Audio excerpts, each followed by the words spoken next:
everybody. Welcome to Omnibros Live on a Wednesday.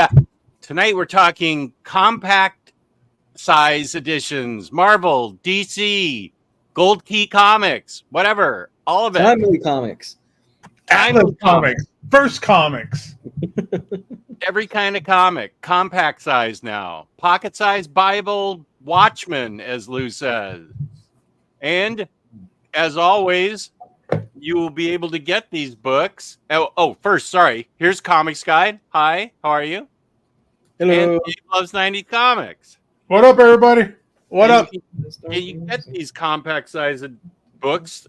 We'll show you a list of what they're putting out and what we think they should continue to put out at InStockTrades.com, where you can get your comics from 30 up to 60% off in some places. I just bought a comic that was 50% off. That's pretty kick-ass. Whoa. I know, right? 50% off. It was 52% off because of my customer loyalty discount. And we just gave away, I need to email IST. We just gave away a $50 gift card on Monday to a lucky winner, Neil, for $50 credited InStockTrades.com. That's amazing. I wish I could win. Okay. $50 in an order and over gets you free shipping in the United States. Woo! Fabulous customer service, fabulous packaging. That's InStockTrades.com. Yeah, boy. Yay, yay. Good evening to everybody in the chat. Pocket size trouble. Is that a DC product? I don't think so. Pockets Bible-sized Watchmen soon to be in every hotel room across the country. Oh my God! That's where amazing. if you need rolling papers, you got to go to that dresser drawer right there next to the bed. Everybody. The question is, does the pocket-sized Watchman have the Black Freighter included in it? A pocket-sized Black Freighter comes with it. Good idea. Well, Black Freighter is a part of the book. It's not separate. Yeah. Was that? I can't remember. Was that full size, or was it him reading the comic? I can't remember now. He's reading the comic, but the comic is full size. It's full size. Yeah, it's a part of the book. Yeah. Okay. I have to skip it almost every time because it's boring. You know what? After the first time of reading it, I go, "Oh, okay, yeah, I get it," and then I don't read it anymore after that. I still haven't read the supplemental stuff in the back of those issues. Oh man, I'm the worst Watchman. I love that book so much, but I won't read that stuff in the back. I'm telling you, the pro stuff is so good, and it fills in so much of the character work. What? You're saying that for real? Yeah, I've never read the supplemental stuff. Okay, wait. Are we still talking Watchmen, or did we move on to something else? No, he's talking Watchmen. Yeah. Okay. We're just ripping. Okay. Earth's Geomancer at 8:14 asks what a book plate is. Uh-oh. That is, and when they call it fancy names, they call it a tip-in plate too. I don't know about what the difference between a book plate or a tip-in plate. Probably somebody in the audience knows the difference, but it's when you get it. It's basically it's either going to be a card or a sticker that's generally signed and put in with the book. So when you open it, it either falls out on the floor and it's a nice card stock, really fancy logo, color, looks good, artists and writers' names on it, or it could be the Fantagraphics Hate box set that I got, and I almost threw it away with the invoice because it was on a Holiday Inn notepad with P bag on it, and that's it. There's a sticky note with his laundry list. It was, yeah, I almost threw it away. I didn't know that it was even a thing. So usually hope for, like, I mean, I can get an example from the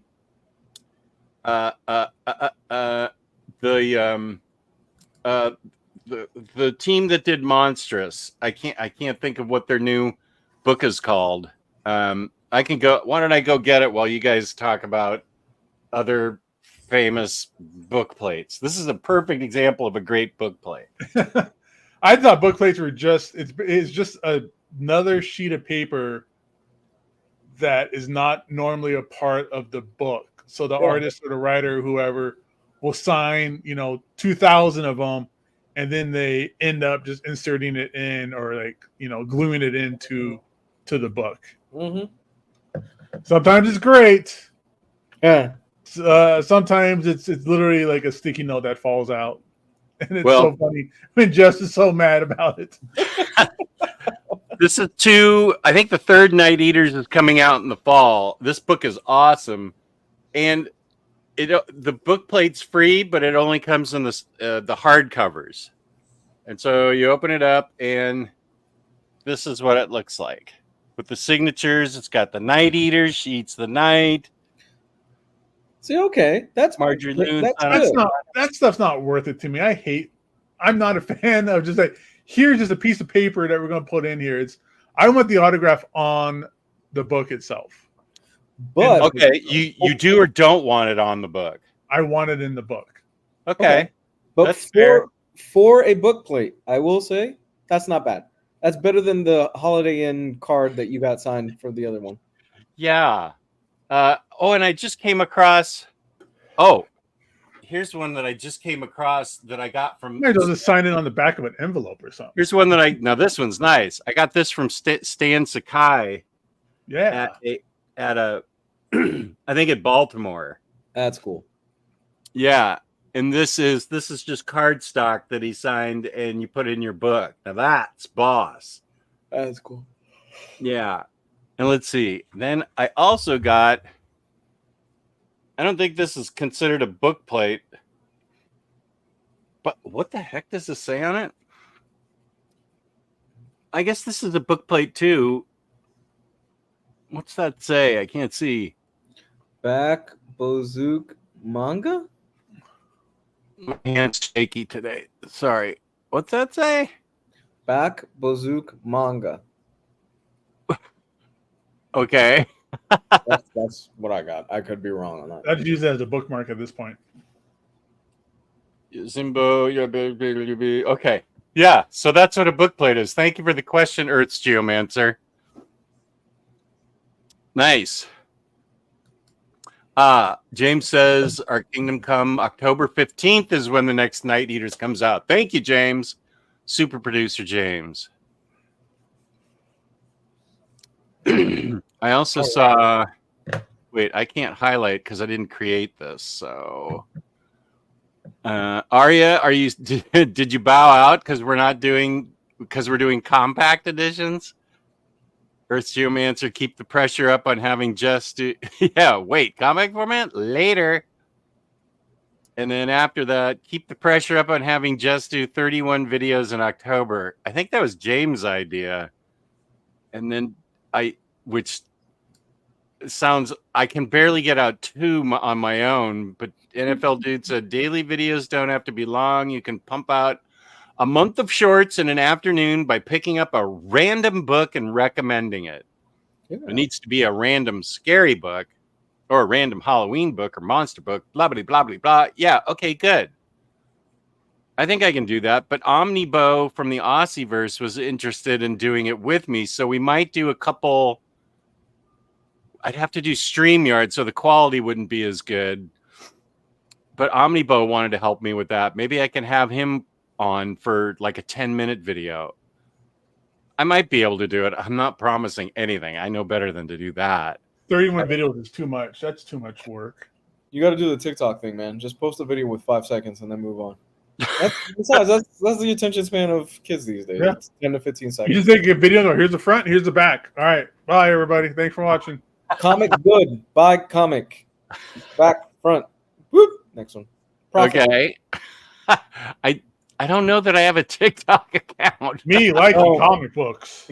Don't do it. Dance. Don't do TikTok. Just don't. Yeah, you don't want China to take all your information. Well, that's a good point. I don't think that's wrong.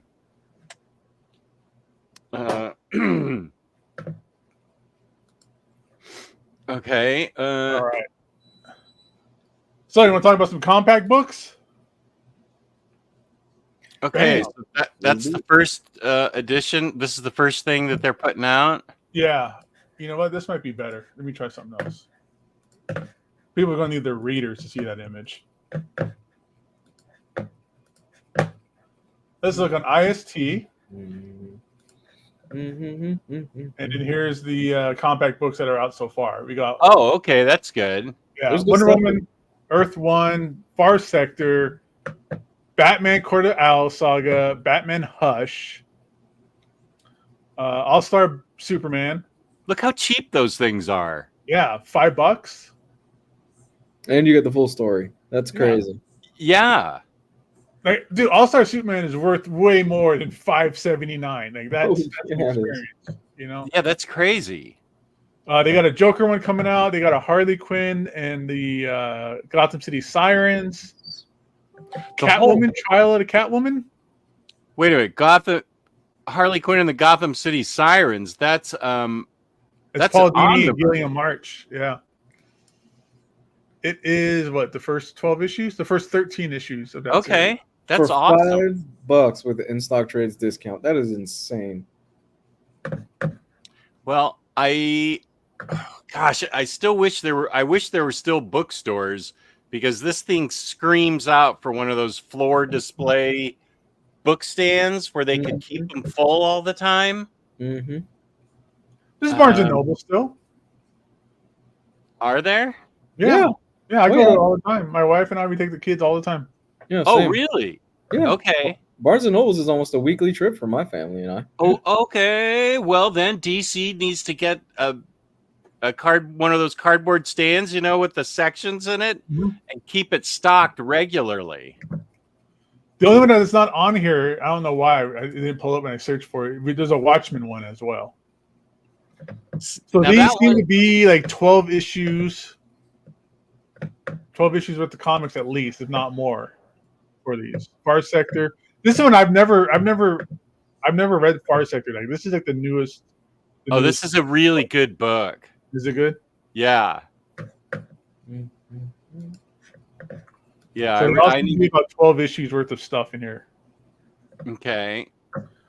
So maybe we got to come up with ideas of books that are about 12 issues that would be good for this compact format, because the compact format's great. Like, me and you talked about it, I think on Patreon, where it was like, this is a good move. It's $10, $5 if you get a discount here at IST. It's a little bit smaller, but it still presents incredibly well. It's it's still very easy to read. The colors still pop. Like, it's still pretty high quality stuff. But it's that manga. Like, the main things I've always talked about, what I liked with manga is that it's cheap as shit. Those things are like $8.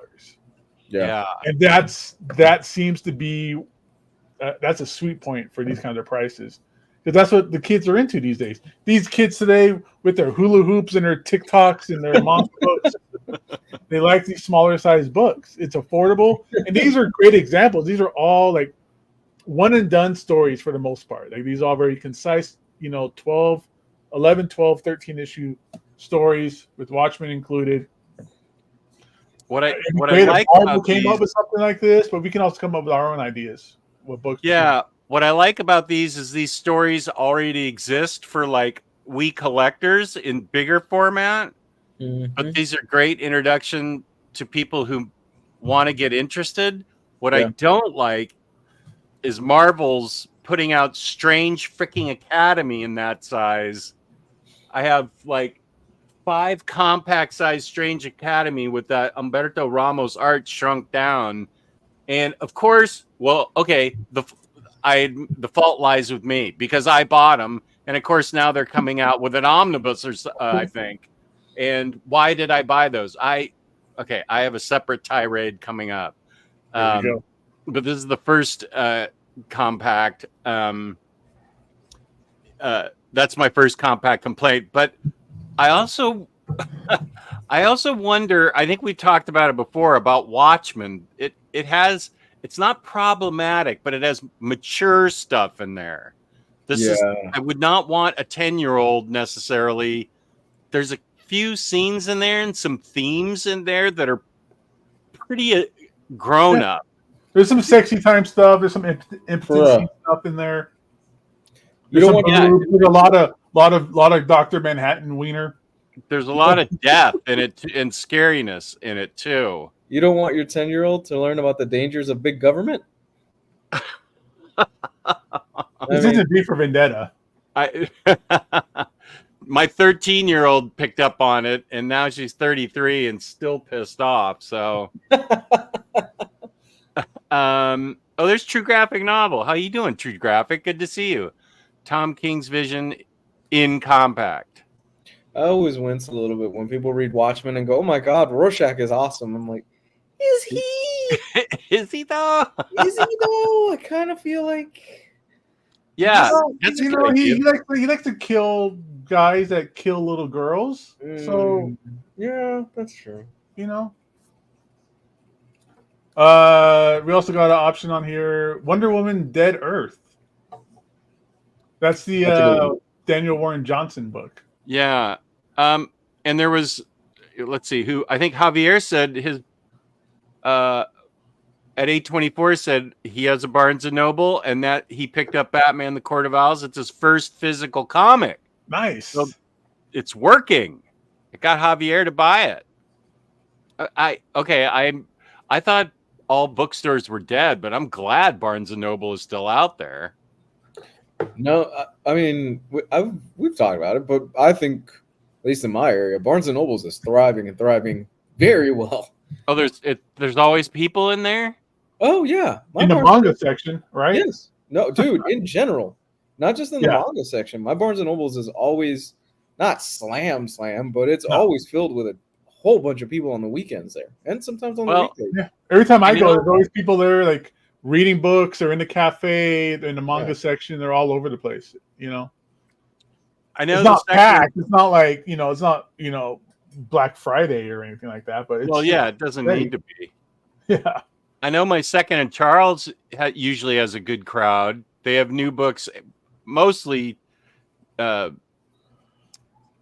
used copies of books and albums and manga and video games and stuff. But I could see that they would want to stock this at Second and Charles and maybe half-price books. Hey, I'll be back. I got to take care of something. Okay. NFL Dude said at 824, Marvel's way ahead of the curve with the compact books. Around 2018, they started a Tankobon-sized line. Tankobon. What's Tankobon, Lou? It's manga size, basically. Manga size. Yeah, okay, thanks. I don't speak manga, sorry. With Scotty Young Oz, that's good. Unstoppable Oz, Strange Academy, and some other series. It's okay. The Funny Book Boys are Thursday. The Japan Funny Book Boys are Thursday. Hoxpox, True Graphic, churning out the ideas. Hoxpox and compact, maybe? That'd be a good way to get people involved in X-Men. That's a good one. Yeah, that's a very good one, actually. And Kane is saying bookstores are around. There's a few mom and pop ones in your area. Javier, here in California, Barnes and Nobles is always packed. Yay, physical media. You're going to get, I'm going to say, Batman Year One and Dark Knight Returns in those small editions within the next 2 or 3 waves of these. That's a given, right? Okay. Yeah, those are good. Not Batman Year 2. No, no, that whenever very fine condition, whatever he thinks of that, it's wrong. I mean, well, he drinks, he drinks bourbon and cranberry. Bourbon and cranberry. So I mean, taste is. I'm sorry, I don't have control of this, or I'd put that transition up of him. Pretend the transition just came up. Taste is subjective, Let's see. DC. Gosh, you could do a lot. You could do a whole lot. I wouldn't mind seeing some of those New 52 books that I liked in like just New 52 Justice League by Yeah. Jeff Johns with Yeah. those first few issues done by Jim Lee. That'd be a good compact edition. Hell, you could have a whole line of Tom King stuff. Oh Tom my King has made goodness. a name for himself with those 12-issue series that he likes to pump out. You could do Omega Men. Omega Men could be completely done in those little small formats. Yeah, that's a good point. Yeah. What about Sheriff of Babylon? Wait, no, that's DC. It's Vertigo, right? Yeah. They could, Yeah, they could put it out. Or is that it has- Image? I don't know. If they're doing Watchmen, they could do anything. I still would put a warning sticker on Watchmen to just say mature audiences only, or however they're doing it. Yeah, I agree. True Graphic says Secret Wars. Keep coming, True Graphic. Keep pumping them out. Secret Wars is good. NFL Dude says, a few weeks ago, a local bookstore closed where I met Julie Andrews over 20 years ago when she needed a signing for a picture book she wrote. I'm sorry that it closed, but I'm glad you got to meet Julie Andrews. That's pretty amazing. That's pretty cool. Let's see. Death of Pharaoh Lad, of course. That should be the next one. And then the return of his ghost. We got to get some Legion of Superheroes in. Let's see.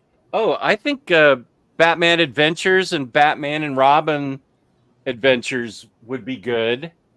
Those books are really good. I will break the news here first. I finally finished. It took me 5 years, but I finally finished Batman the Animated Series yesterday.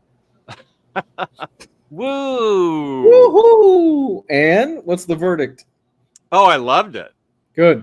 I really loved the third season, Good. where I guess they called it the Batman and Robin Adventures. Mm-hmm.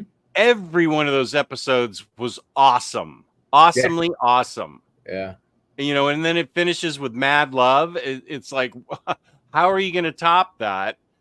And then I do need to go back and rewatch a couple, because the minister has agreed to come back on Saturdays so we can talk about it, because he's the one that got it started back in 2019. Okay. And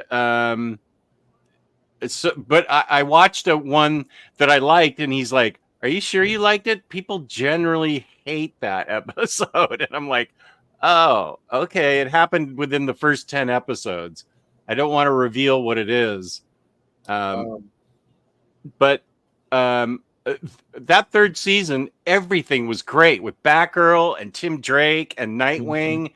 And then Supergirl shows up, which makes me want to watch Superman the Animated Series, because I guess Jess, you're in for a treat. She's in that. Oh, I think she pops up in it in a few episodes. It's been a while since I've seen it, but I think so. Because it seemed like a crossover. I feel like I felt like I had something with Supergirl in that shoot, because I saw her. I felt like I know I have a Harley Quinn from we have no control now. I have a Harley Quinn statue from Mad Love, and I have a Batgirl in action from the third season. But I felt like I had a Supergirl in that outfit, her outfit, and I'm not seeing it. What am I thinking here? Anyway, and there's lots of Harley Quinn and Poison Ivy. Yeah, so Kane at 834 definitely has my seal of approval. That's awesome. I'm glad you liked it, man. Now you got to watch Batman Beyond. I think I do own that. I own that, and I own Batman the Animated Series. Oh, you got to watch Batman Beyond. It's a great continuation of that series. You'll dig it. You'll really like it. Yeah, you'll dig it. Because Batgirl ends up this slight little thing. Batgirl ends up becoming Barbara ends up becoming Commissioner Gordon for Batman Beyond. In the future, she's old, but she's an older, grizzled Commissioner Gordon. How far in the future is it? Batman Beyond? I think it's 40 years in the future, something like that. 40, 50 years. Okay, hey, whoa, okay, so whoa, you're saying Batgirl's like 60 in it? That's not really old. Don't come at me with that, you bastard. No, dude, she's really good at in the episodes that she's in. She's actually really cool. I She's a bet. super character. I love her. Yeah, And I loved all the voice acting too. The voices were so good. yeah. A lot of those voice actors come back to reprise roles in Batman Beyond, and you get they don't go overboard with it, but certain characters from the animated series return. As some of the villains come back in Batman Beyond, and you see the fallout of how they are. There is a beautiful episode with Mr. Freeze that is fantastic. There's another episode where you get to see what happened with Bane, and it's really haunting to see what he's like in the future. They don't overuse it too much. They play it just right. And I still say, just my opinion, the Return of the Joker is one of, if not the best animated Batman movie. Movies? Yeah. Out Okay. of all the animated stuff, I love Return of the Joker. It's really dark for a So kid's it's its show. own movie from Batman Beyond. Yes, but it's better if you don't got to watch all of it, but it's better to watch at least the first season of Batman Beyond before you watch Return of the Joker to kind of Okay. familiarize yourself with the characters. Okay. Okay, good. What the heck? What soup? This is gonna. Oh, I know the animation style. Is it same Bruce Timm animation style, or is it completely different? So it's pretty similar. It's pretty similar to the Bruce Timm style. It's all of that stuff is it's a continuation. If you like Batman the Animated Series, this is literally a continuation of it, where it's set 50 years in the future, where I think it's 50 years, 50, 40 years, something like that, where Bruce has hung up the cowl. And he hung it up because, I mean, this is all within the first 5 minutes of the first episode. He goes one night and he's about to stop just a plain old burglary, and he starts having a heart issue, and his heart starts giving out in the middle of him trying to rescue this person. And then they start beating his ass to the point where Bruce pulls a gun out that one of the bad guys drops, and he points it at the bad guys, and they all run away. And that's what causes him to just go never again. And he hangs up the cowl. Wow. Yeah, it is a great first episode. Okay. I'm watching Kite Man, hell yeah, and that's great. You should watch that. Have you watched any of the Harley Quinn stuff? I saw the first season to 2 seasons. I fell off.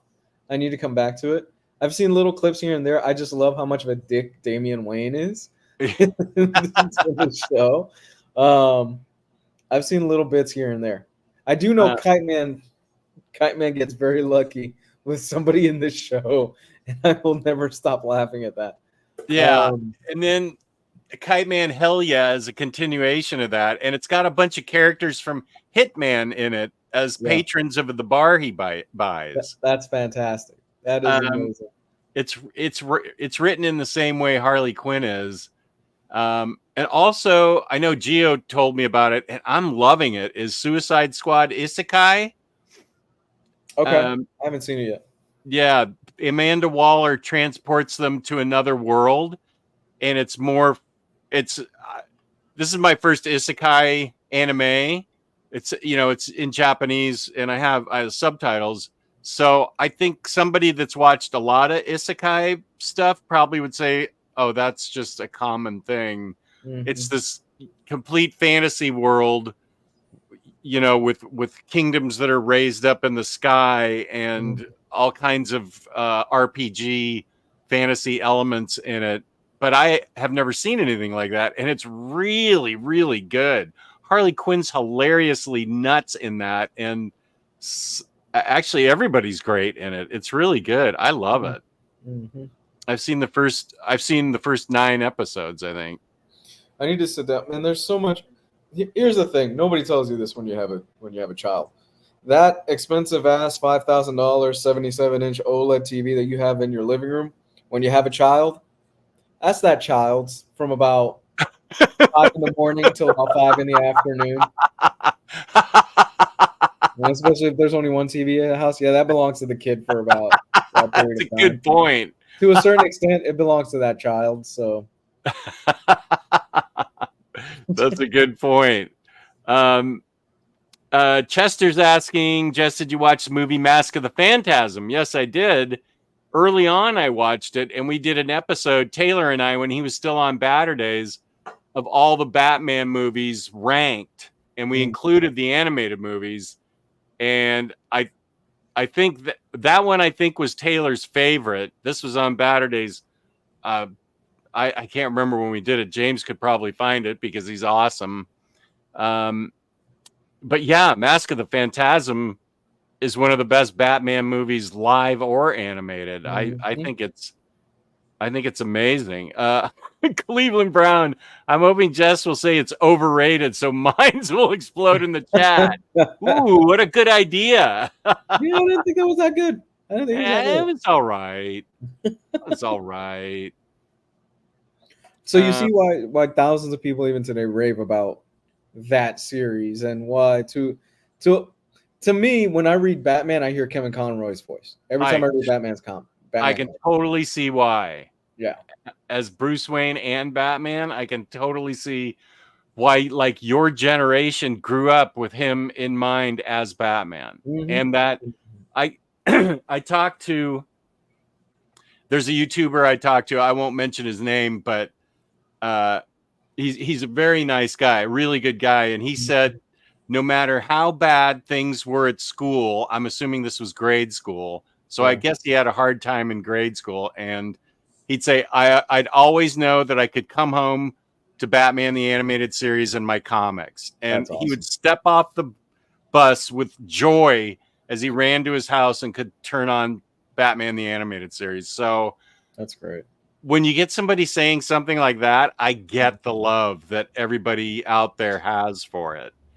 Yeah, it was. It really was a defining cartoon for an entire generation of kids.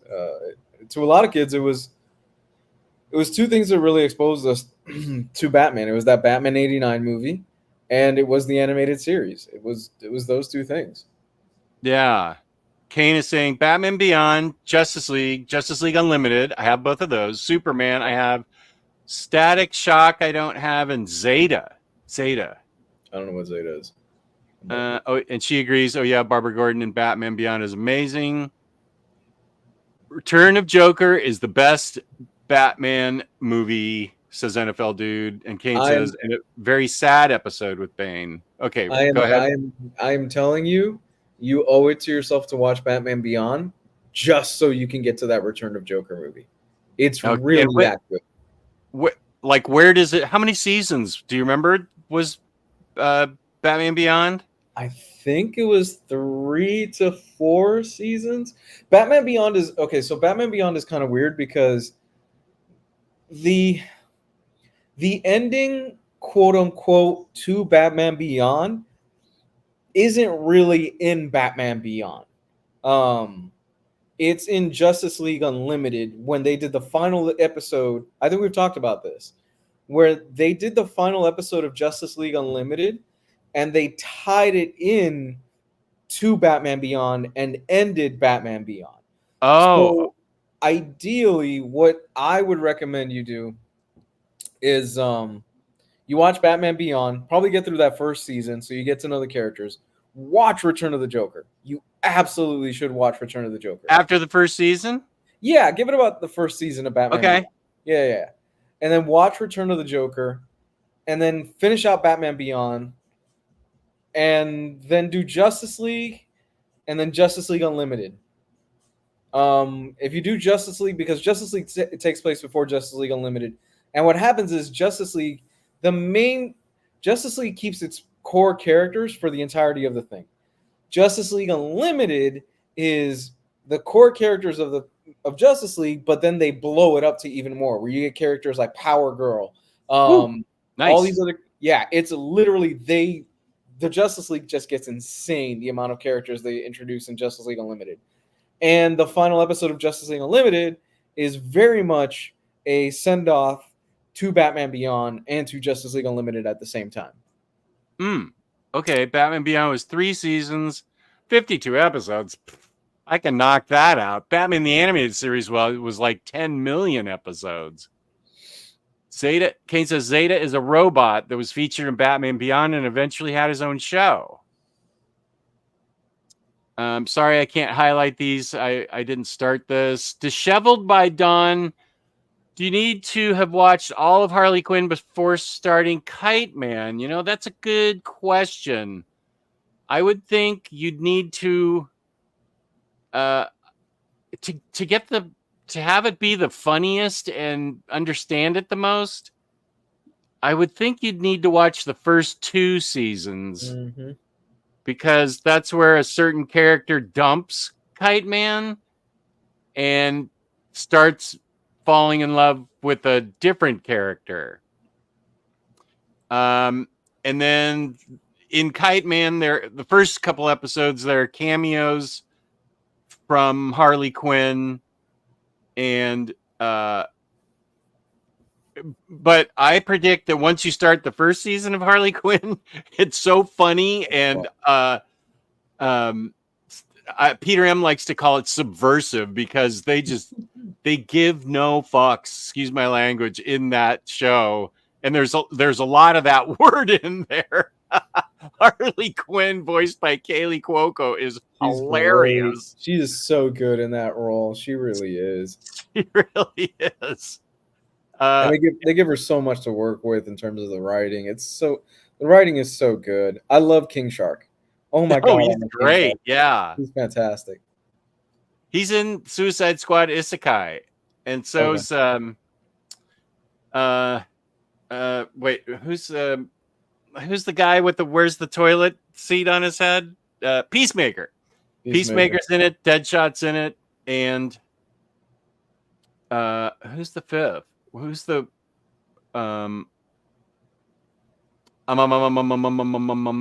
no, I can't think right now. But King Shark, Harley Quinn, Peacemaker, Deadshot.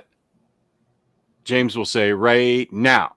Oh, nope, he didn't say it. Okay, Disheveled. Good. I think you'll love it. Harley Quinn, the animated series. It's great.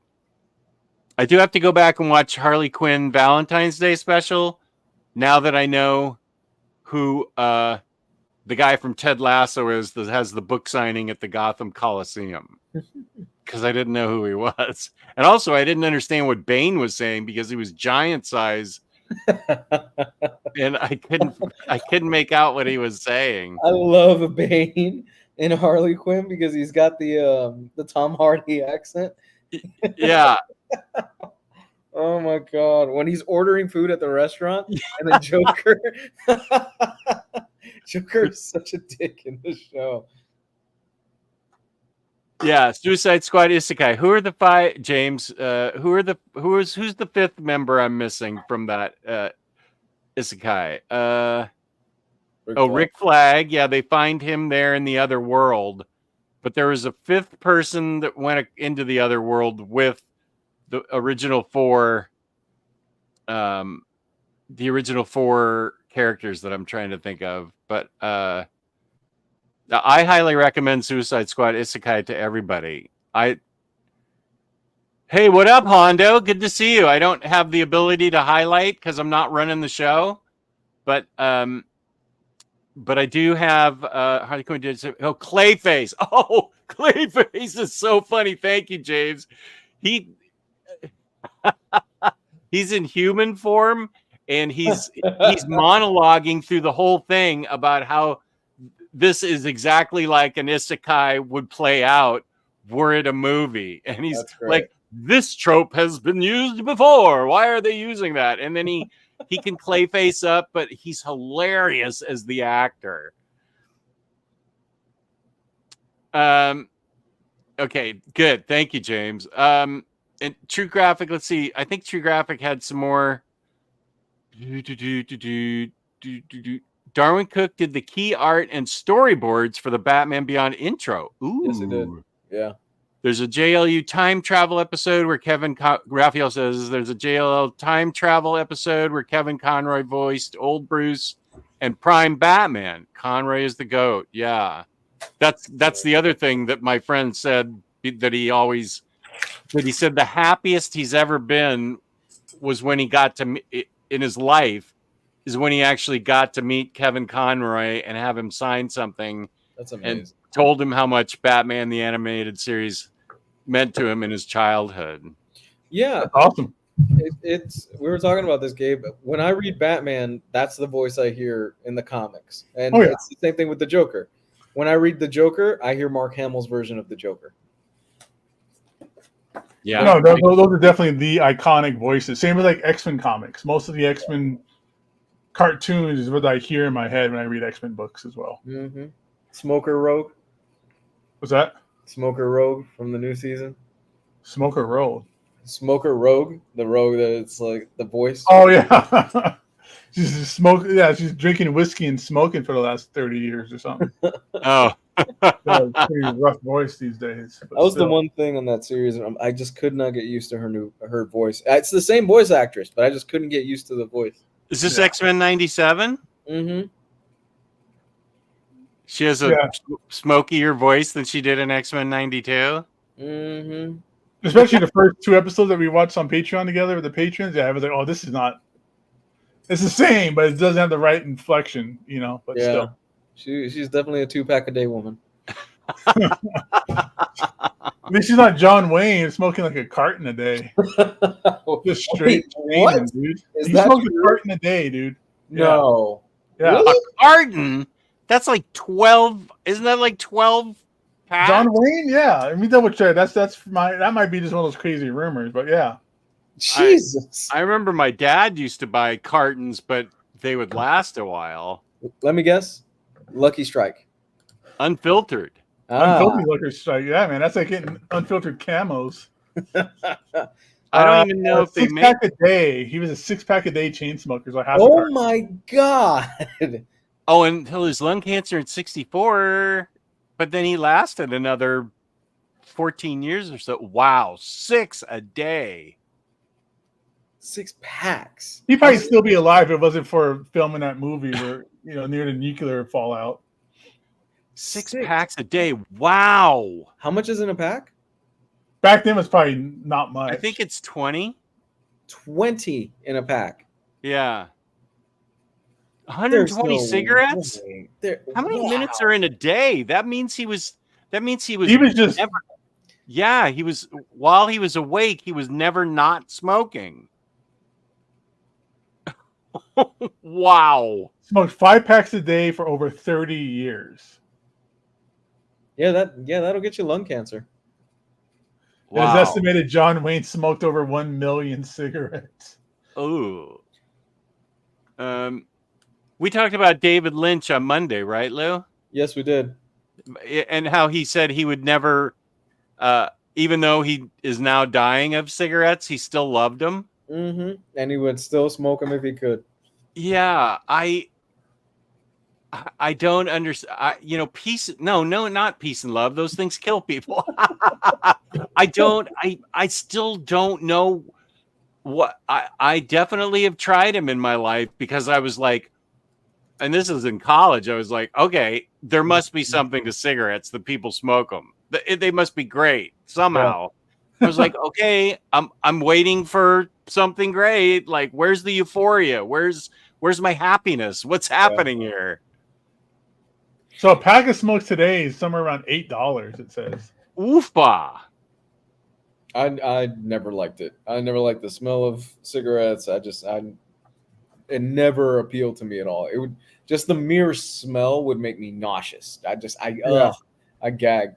When I was a kid, my mom was a heavy smoker. Mine too. My parents and both. She used to use you would use whatever as like an ashtray, right? And once she was using like a soda can as an ashtray, and I didn't realize it. I took a big swig out of it. And it was like the worst, dude. The worst. I grew up in the age, in the 80s and the 90s where it was like still okay to smoke everywhere. And then like early 2000s is kind of where it became like, they stopped doing like smoking sections in restaurants and stuff like that. Like it used to be like smoking or non-smoking. People would smoke on airplanes. People would smoke in their car. Cars don't even have like cigarette lighters. anymore. Well, they have cigarette lighters, but it's for your charger for your phone. Right, now. right. But yeah, you literally can't just you can't push it in, pull it out, and then like light a cigarette. Yeah, there's like a cap It doesn't over it. work. It's just Right. a charger. Yeah. I was talking to junior management on Sunday about how prevalent it was. The restaurants used to just be smoking. You'd walk in, and I grew up in both my parents smoked, so I don't know how I haven't caught secondhand smokers' lung cancer, but fortunately I haven't. But yeah, it was in your chair in the movie theater. There used to be an ashtray because people smoked in movie theaters. In your chair, in your armrest on airplanes, you could smoke on an airplane, which always made me nervous as I was getting older. I'm like, does that really make sense safety-wise to have people lighting up in an enclosed tube of pressurized oxygen? I don't know. Or one of the like culture shocks from watching Mad Men. Yep. Was I think it was the first episode. There was one episode, I think it might have been the first, but January Jones is at like her OBGYN exam. And like, you see him like kind of pull his head out from between her legs under the sheet, and he's like, and just blows it inside. Like what's going on here? Yeah. But it used to be like a sophisticated thing if you smoked, like the Rat Pack. Like those were like, that was the epitome of cool. It was like Rat Pack guys. If you smoked, you had to save some girls for the rest of us. Like it was unimaginable what it was back then. And doctors and nurses were the ones who smoked the most. I guess it relieves stress. I don't know. It just gave me more stress when I tried it. I don't know how it's a stress reliever, but okay. I never liked the smell. I never liked kissing a girl that like smoked cigarettes. Nope. Like, I just never got a taste for it, Yep, same. And again, in the 80s and 90s, it was kind of a cool thing. But then in the 90s, it was like, here's all these dead babies. And here's like, all the Surgeon General warnings. And they really started cracking down on cigarette smoking. It wasn't that cool. Like, dude, come on. I grew up with like Camel Joe. Like, it was on every commercial. Was a smoking commercial. It was Camel Joe. You had to save your coupons and get your Camel Joe like merchandise. Well, we've talked about our little adventures, Gabe, where both our parents would send us down to the corner store to pick up a pack of smokes or something like that. My grandmother's 101 years old and she still smokes every day. Jesus. Yeah. No, my mom quit. I haven't spoken to my dad in almost 8 years, so I really don't know what's going on there. Last time I saw him, he didn't quit. But my mom quit years ago. But both of them were heavy smokers.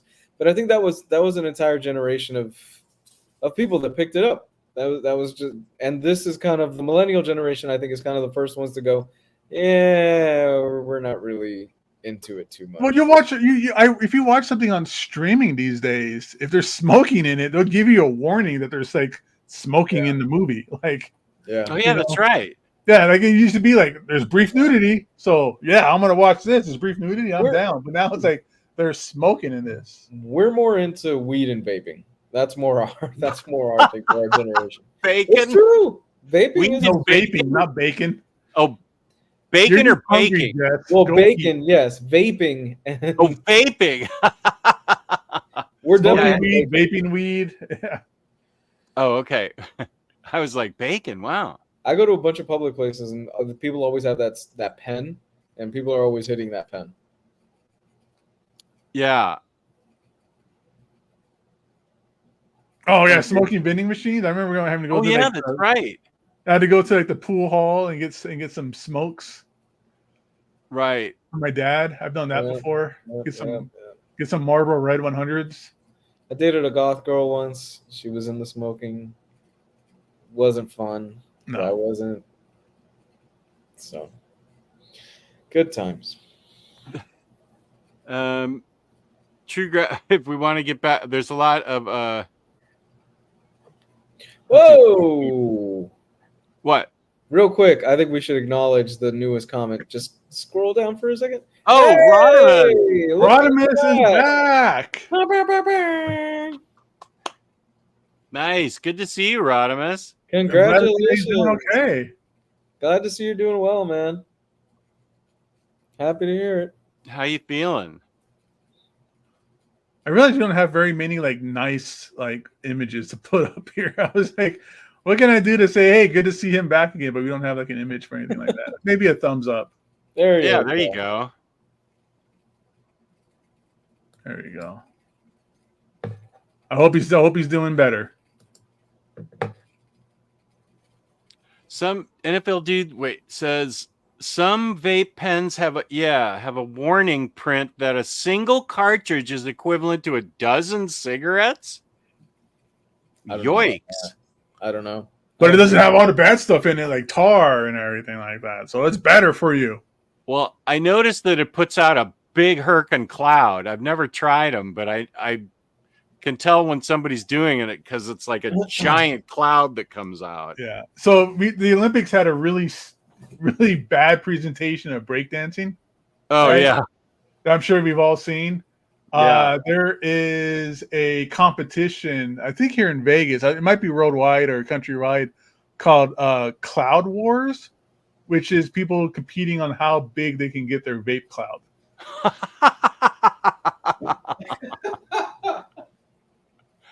Wow. Everything's a competition.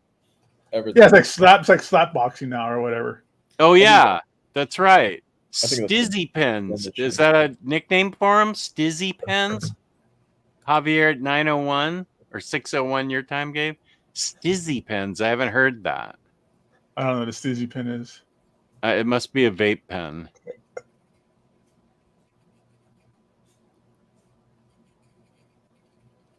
Oh, it's way up here. I was like, there's so many 601 comments. Yeah, in high school, Stizzy pens were the trend. Huh. Whatever happened to whatever happened to like tough guys in school that did heroin?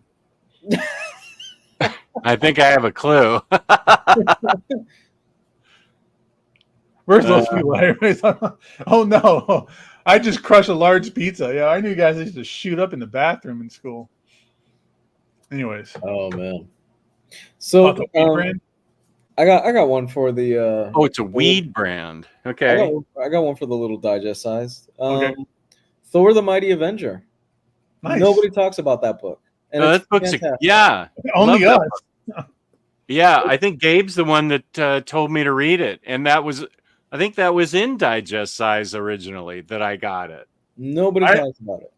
NFL dude was talking about the old like Tokabons that Marvel was doing. I have the ones from the Sentinel series.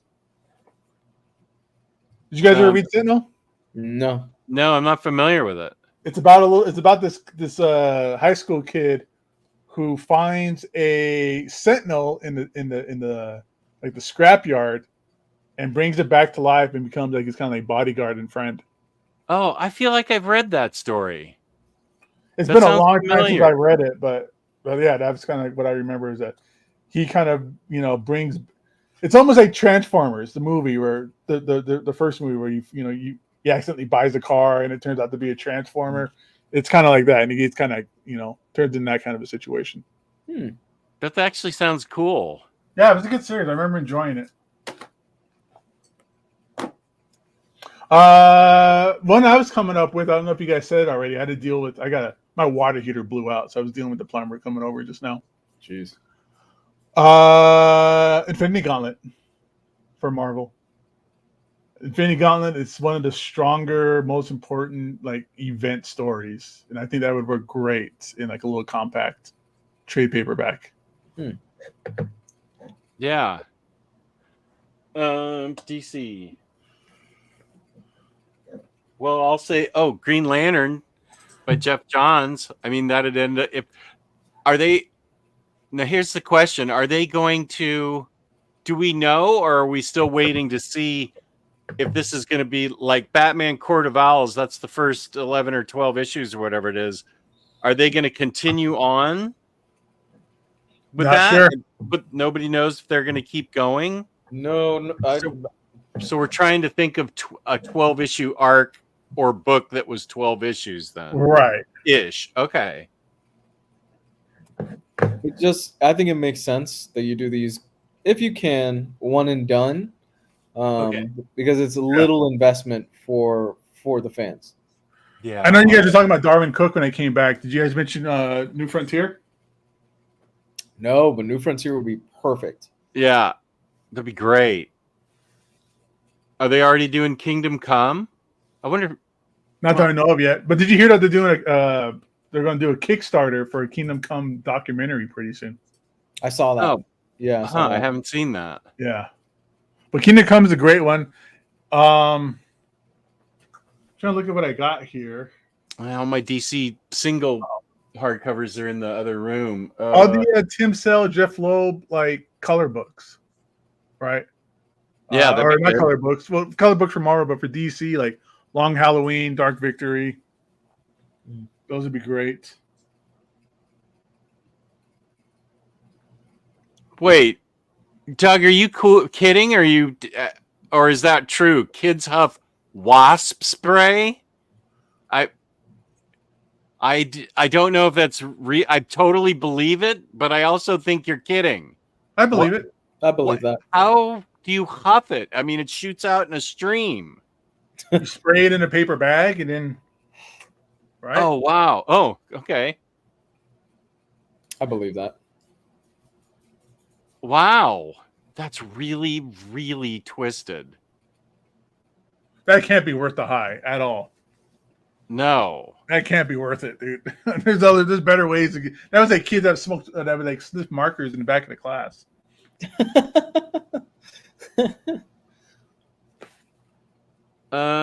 Superman for all seasons, maybe.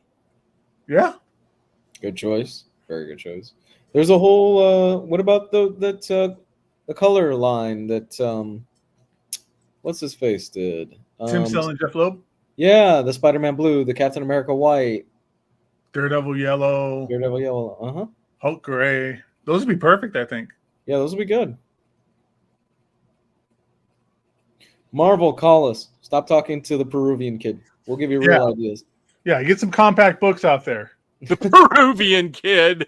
Sounds like he's a I didn't know who you were talking about. That's hilarious. Stop talking to the Peruvian guy. We'll give you real ideas, and we're half the price.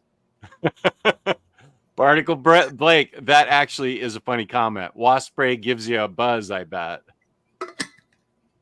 Wow. Dump. That's funny. Is that Jesus in his icon? That's a badass looking Jesus if it is.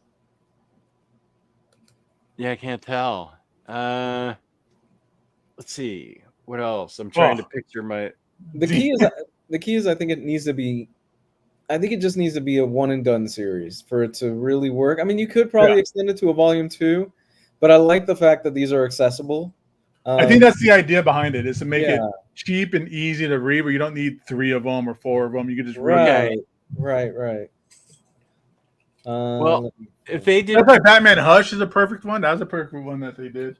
I mean, you could start diving into the Vertigo stuff. You could do Day Tripper. Oh, that's a good idea.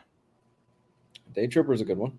Day Tripper is a good one. I'd say the Batman Earth 1. If you've got Wonder Woman Earth 1, you can do Batman Earth 1.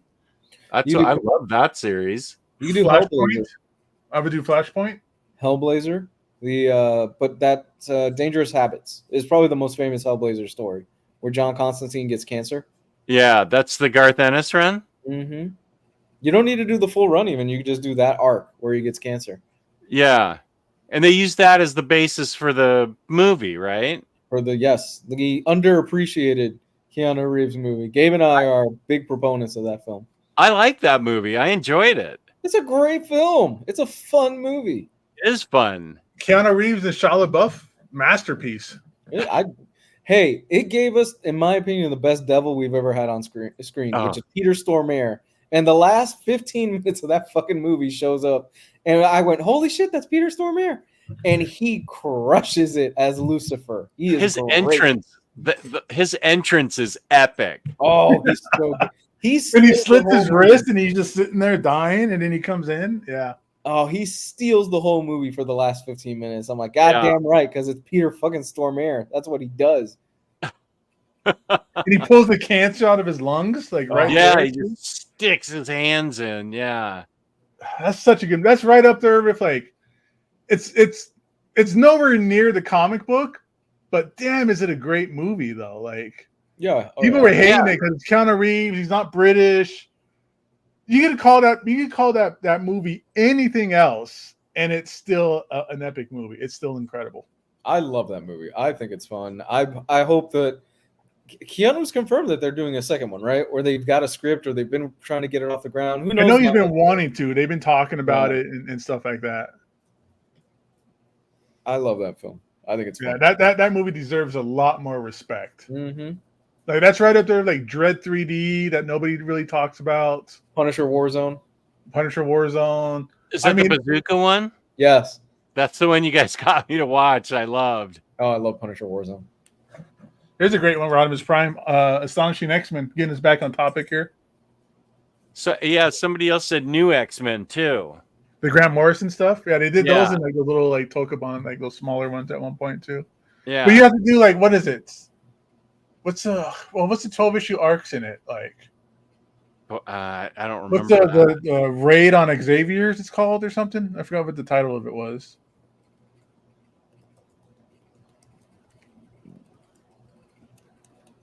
Kane says that's one of her favorite Keanu movies. Kane knows what's up. Yeah. Yeah, I like that movie a lot. And it had like an after credit scene, and that wasn't like an every movie type of thing back then. Mm-hmm. That I love that after movie scene. Yeah. Right at Xavier's. Thank you, NFL dude. Avengers Disassembled. That's a good one. I think like all that whole like Bendis era, I think would work perfectly in those little books. Avengers Disassembled, House of M, Civil War, Secret Invasion, Siege, like all that stuff. I think would really just match together real well. You could do the main Civil War title. Yeah, you could do. Yeah, absolutely, Civil War. Yeah, that's a great pick. That's the thing with Marvel is that they don't have a lot of like evergreen, like true blue like series, but Civil War is definitely one of them. Same with like Infinity Gauntlet. Anyone else here tried to collect as many of those Civil War issues when they were coming out? Me? I'm the only one. I was fully in with that Civil War shit when it was coming out. I was getting like the Avengers books at the time that it ran through. It was 2 Avengers books. So I remember one had all those like scroll like covers. Yeah. Civil War itself and just the Avengers, the New Avengers, I think it was. I didn't get like Frontline or any of that stuff. Jesus, Frontline. Oh my god. It pissed me off when I would get a tie-in and go, that's it? That's the tie-in? And it was I was also getting the Wolverine book at the time too when he was going after Nitro. That was badass. Yeah. That was a good one. Yeah, the 3 that I always tell people is you want to get the Iron Man tie-in, you want to get the Spider-Man tie-in, and you want to get the Wolverine tie-in for Civil War. I think those were the big 3 that I really liked. Ooh. Rodimus Prime coming in, dude. That break you took, man, you're coming back sharp, brother. Yeah, Weapon X would be perfect. That'd be perfect. Good. Yeah, that would be good. I'm blanking on what DC good ones would be. Let's see. What would be a good Superman ones? We already did all seasons, or All-Star and all seasons. Yeah. Secret Identity. Or Birthright. That's Birthright would be good. That's what you can just give anybody and they could read it and understand it too. Yeah.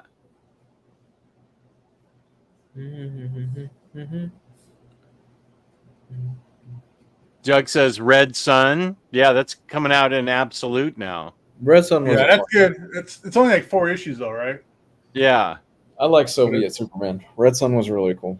Yeah. Soviet Batman. Let's see what else.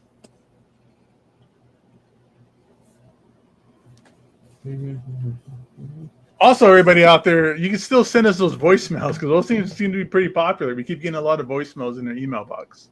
Geo messaged us just now saying that we've got 4 apparently waiting for us. Yeah. Whenever we decide to pull the trigger on those, maybe next Monday. Yeah, maybe Monday's the show for us to do those. That's fun. But anybody watching now, if you don't watch Mondays or whatever, you can still send us a voicemail on Speak. Whoa, John, thank you. That's so nice of you. Thanks. Oh wow, that's very John with a sweet. super chat, man. Thank you so much, John. The whole construct of Red Sun was good. Absolutely. That's very 100%. much appreciated. Thank you so much, sir. Yeah. Do all the DC Crises in compact edition for those who want to catch up. I like the idea of maybe Crisis on Infinite Earths, just because that's like such a staple of DC. But God, I think I've talked about it with Jess before. That's so hard to get through. You need a PhD in DC history to kind of really get that going on. Still a great idea. Nothing against your comment at all, but just saying that book's that thing's a slog, dude. That thing's a slog. Wow, I'm still blown away. No, really, $20. Wow, you didn't have to. Yeah, that's amazing, John. Thank you. Yeah, we never get super chats. That's awesome. Thank you, John. Honestly, very much appreciated. Thank you, sir. Red Sun was one of those books when I first read it that to me it's the epitome of what's great about Elseworld stories, where you just change one minute detail. You don't have to go super crazy, super hard with it, and it gives you a really interesting story. One of my favorite Elseworld stories is what if Superman's parents actually made it to Earth with him? It was a really short-lived miniseries. It was an Elseworlds tale where Superman's parents from Krypton, they got in a ship with him and they made it to Earth. And how would that change the story? That's awesome. I don't think I've read that. I've told you about this one before. I think you picked up the issue. It's not really popular. I forgot the name of it, but it was a really great miniseries. It was only about 3 issues. Maybe I picked it up and read it, and now I'm just now remembering it. James, do you know what he's talking about, or anybody in the chat? It does sound familiar. It also sounds awesome. Let me see if I remember it. Superman's Kryptonian parents were sending him. What was the name of that? That's going to bother me. It is. Sure, you can look it up. Krypton. Superman's family. What happened? In one reality, Jor-El moved more time to prepare for this meant that when the planet exploded, he had a fully functioning rocket ship prepared. But what's the name of the issue? Yeah, what's the name of the story? Kal-El ends up.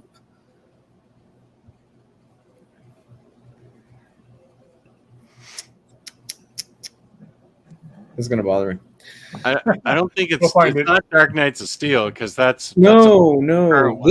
As far as I'm aware, this is also not even collected. I don't think it's been collected in trades or anything like that. I think this is just in single issues that came out. Oh, so I'd have to read it on the app? I'm pretty sure, yeah. Okay, well now I'm interested in finding out the exact issues. You got to find the issues now. Is it an Elseworlds one? It's Elseworlds.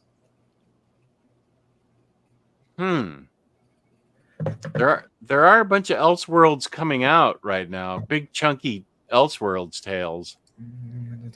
They even go as far as that he has a sister. Hold on. What's the name of that damn issue? Superman's from engine.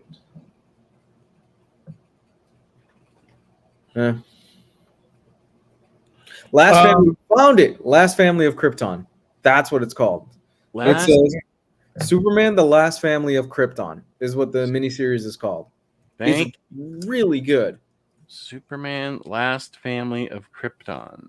Yeah, in this particular iteration, Jor-El has enough time and and he's smart enough that he Oh, realizes, I've seen this before. Okay. oh, this planet is going to blow up. So he builds a ship big enough to carry the family to Earth, and it's such a great miniseries. Awesome. What's this? Oh yeah. Now that I look at this, I do remember this. Yeah, I've seen this cover before. Issues. Yeah. I bet I have this in singles after you told me about it. I think you did pick this up. Yeah. I didn't get a chance to read it. I forgot about it until now. It's Who wrote it? Who wrote Harry this? Bates. Okay. He's Yeah. he's a Bronze Age writer. It's not a series that's well known, and a lot of people don't talk about it. But I remember reading it and falling in love with it, thinking, "Man, this is really good stuff." Okay, I want to read that on the app. Yeah, that sounds awesome. Cool.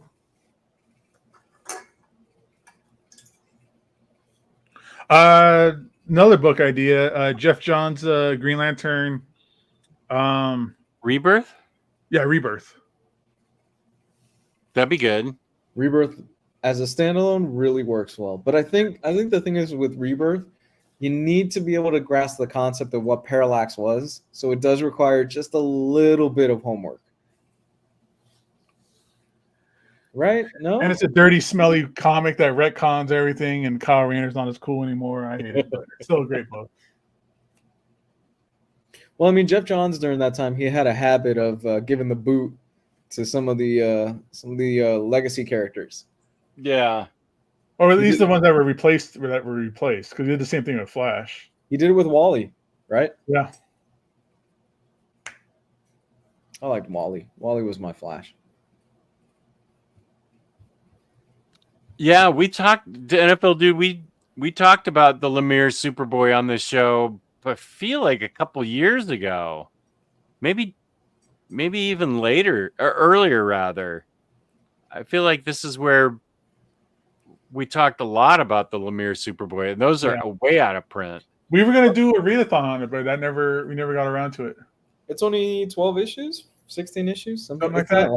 Yeah. Yeah, it's 2 trades, and then New 52 showed up. Okay. So, would you guys like to transition a bit into? We'll let the chat keep going as well. We'll come up with a few. Do you guys want to transition a bit into the game that I came up with? Yeah. Okay. That sounds fun. All right. Yeah, I'm gonna take off. I gotta deal with this. Thing, man. When I leave the studio, is that? I'll just stay in the back, and I'll just come back and just do it and just turn it off later. Okay. Okay. Take it easy. Bye, dude. All right. So this is the game that I kind of was fooling around with and toying around with my head based on an image that I sent to Gio and a video that I saw from another YouTuber today. So here's the game. I'm coming up with a list of comic book villains, horror villains, and the choices that I'm going to give us are we would either survive, we would be horribly mangled, but we would still survive. You know, we'd lose a limb, an arm, or nose, or something like that. Or we would totally bite the bullet and die if we were to face off against these. Was this the one that was based on our birth month? Yes and no, but this is a little different. Okay, wait. So survive, or horribly mangled. Horribly mangled. Yeah. Horribly mangled. Or we would bite the bullet. We'd die. And this is us in the movie or in the video game or something, or us against the villain. Let's go. Us against the villain. Okay. Yeah. Die. Let's go with that. Okay. Okay. So, my first choice, and I'm going to go straight for the heart with you, Jess, on this one. You already know what I'm going to say. Harley Quinn. Not only would we survive. Wow. Survive. We would survive. We would have a passionate, torrid fling. I would leave my wife for her, and we'd end up in a small bungalow in the Jersey Shore somewhere. So what you're saying is you'd go for the Vegas wedding with Harley Quinn, Elvis impersonator, and everything. Immediately, yeah. Okay. Um, I don't know, man. Harley, because Harley, I'm thinking, are we thinking old school Harley or more modern Harley? Because old school Harley will put a bullet in your head and just walk away. But I feel like newer Harley isn't as mean. Right. It's just Yeah. unpredictable. Barry White music playing. Yeah, Kane, Jersey Shore. That's right. A small bungalow. Yeah, she has an awful lot of iterations and stuff. So I'm basing that more off the her well I'm let's see. Oh, if it's the Margot Robbie one, yeah. She can I think she can have sense talked into her, and I think we could fall in love. Okay. But yeah, if it's like the Arlene Sorkin one from Batman animated series, yeah, she's nuts. Okay, how about this? We'll move on. How about Children of the Corn? Oh, me against all the children? Uh-huh. I'm thinking I could handle little Malachi. I'm throwing little Malachi's ass into that cornfield and and stomping the hell out of him. Yeah, I feel like okay, so it has to be my age, so I don't have the stamina to take them all out, so I'd probably have to have a weapon of something, like some kind of long blade. Just as a goner in those fields. I'm taking some of those dudes with me, though. I'm not just gonna give in right away. I'm taking some of them with me. I'm from the South. Okay, I'll say horribly mangled. Horribly mangled. Okay, I'm from the South. I grew up in the South. Okay, I think I got this. I think I got a few kids that are little sadistic pricks. Okay, I've worked in schools for about 10 years before I got the job I have now, and I dealt with it. So I think I could take them. Yeah, I think I could take about half of them. Honestly. I'm liking the chat's interaction here right now. Hey, there's AS. Welcome, AS. Killer Croc. That's my ass. I'm done. I'm not lasting 5 minutes. Well, first of all, I ain't going down into the sewers. I mean, you see all these scenes where people are going through the sewers to get someplace, cartoons or real life. Those are the sewers. Yeah. They aren't storm sewers where it's storm water. Mm-hmm. These are the sewers. I'm not going down there. So Killer Croc's coming up out of his element. Okay. Boy, he's fast, chompy teeth. I think I'm dead. Yeah, and if the bite doesn't get you, listeria will certainly get you in those sewers. Yeah, he's covered in filth.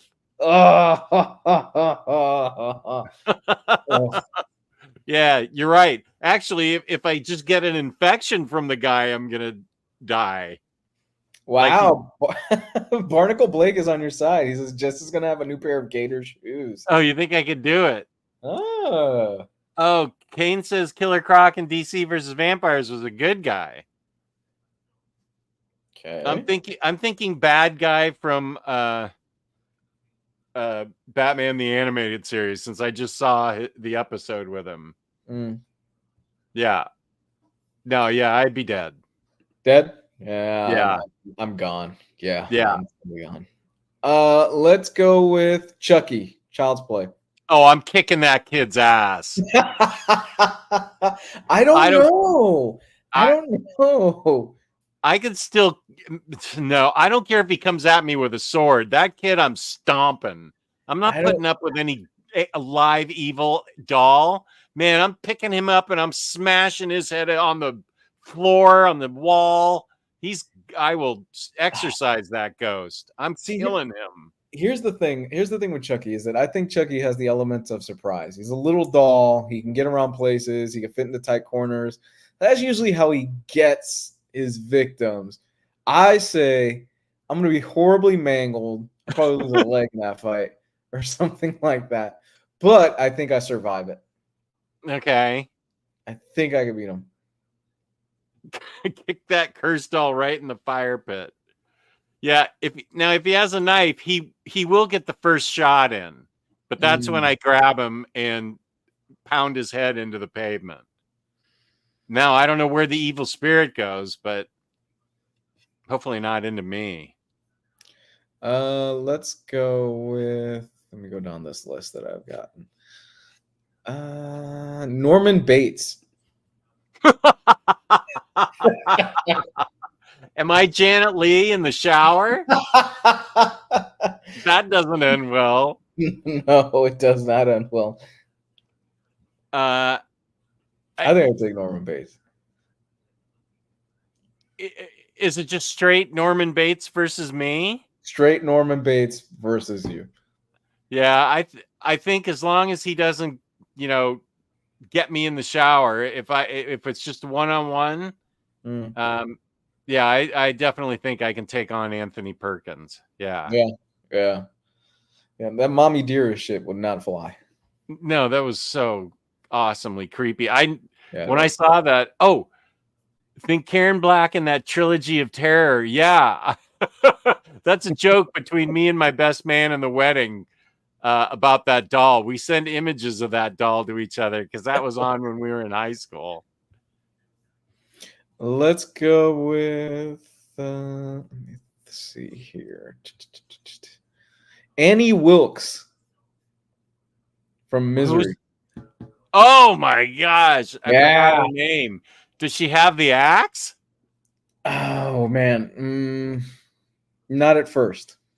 Am I as beaten up as James Caan was, or am I full strength? No, I'm as beaten up. Oh, she's got crazy lady strength. Yes, but so did my ex. So I think I'm gonna walk out of it like I walked out of my last relationship before my current one, and I'm gonna walk out of it pretty fucked up. But I'm gonna survive it. Maybe I was there for that one, so I remember. Yeah. Do you see McAdams walk? Yeah, good point. But yeah, if I'm bedridden and she's already worked on me with the axe, I'm kind of done. Yeah. Boy, I don't know. True maniac, crazy person strength versus Mr. Peace and Love. I think I might be horribly mangled. You think you're coming out of it alive? Yeah, but I'm messed up badly. Okay. All right. Next one. Kite Man. Hell yeah.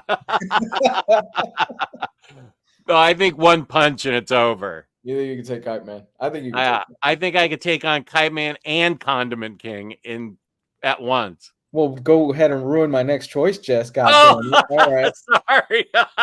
Shit. Yeah, my next choice actually was Condiment King. Those are two great villains. I'm definitely winning with Kite Man. Yeah. Condiment King. I fucking love Condiment King. I know a lot of people the cut the mustard thing. Well, you saw him in the animated series, right? Yeah, that's where I first saw him. I know you guys you've been referencing him forever, but I finally saw him in that episode. I love Condiment King. Yeah. Let's go. We'll do a few more of these because this is pretty fun. Let's do Leatherface. Oh, he's got that chainsaw. He's got the chainsaw. And he's relentless. He's relentless. He's got an extra chromosome in there too. I don't know that I survived that. Wow, what a horrible way to go. Leatherface is tricky. Yeah. Because Leatherface, I think it also, you got to go to the house. and you got to make a lot of stupid decisions to end up in Leatherface's house in order for that to work out. Because most people, when they see one good look at that house, will go, fuck this, and Yeah. never set foot in it.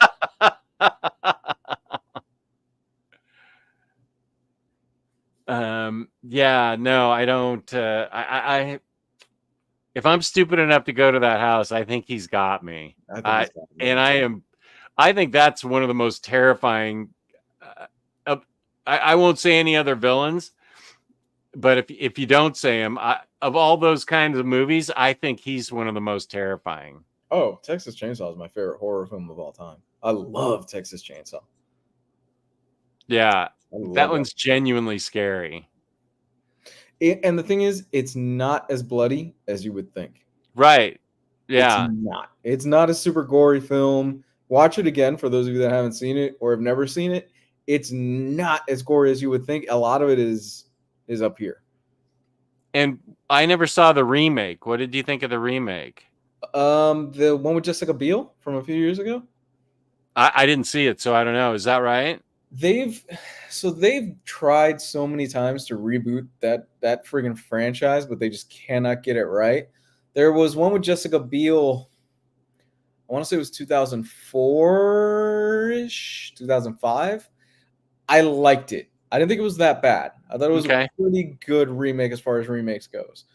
And then they kept doing more stuff with it, and then they've done the whole this girl is his sister, and there was the Matthew McConaughey one, and I haven't even seen those. Well, the Matthew McConaughey one, I think it was. Help me out, chat. Was it Texas Chainsaw 3? I think that was 3, and I think Jennifer Aniston was in that one. It's been a long time since I've seen them. Okay. That's been a very long time for me. Let's go with Freddy Krueger. I'm done. I'm done. There's nothing. If I'm dreaming, it's a dream.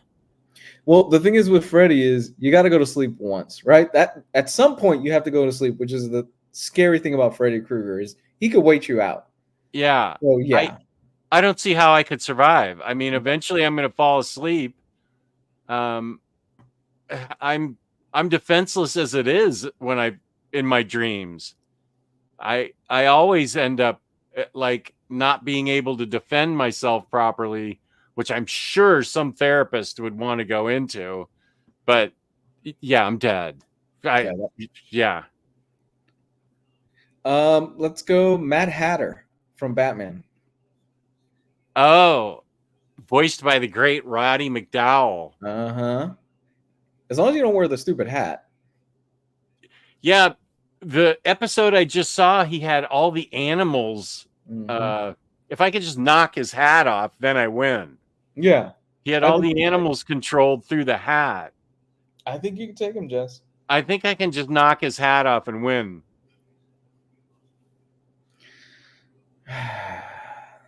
Let me go back to more comic book stuff. Kane says, admit your worst nightmares are part of who you are and accept them. He would have no power over you after that acceptance. I played too much Persona. How about... I like the Mad Hatter one, though. Yeah, I just have to whack the hat off. Let's go. What about Damien? Oh, Damien from The Omen? From The Omen. I think I'd take the little shit.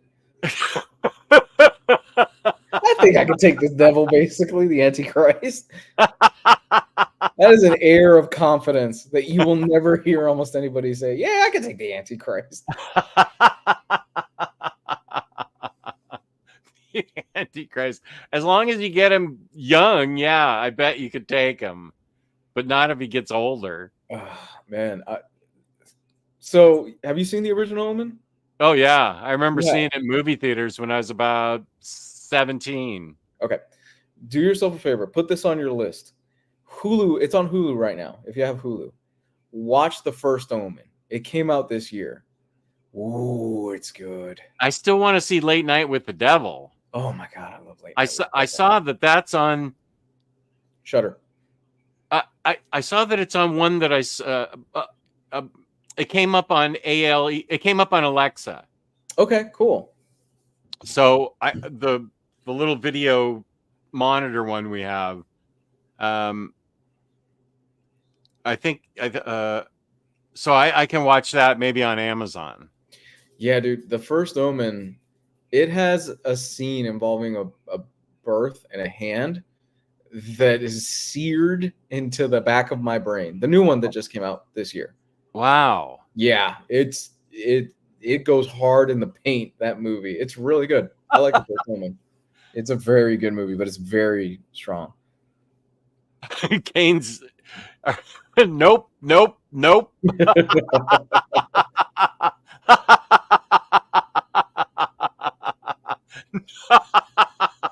Once more, nope. I like the Disheveled by Dawn says, "What about Art the Clown from Terrifier?" No, there's no chance.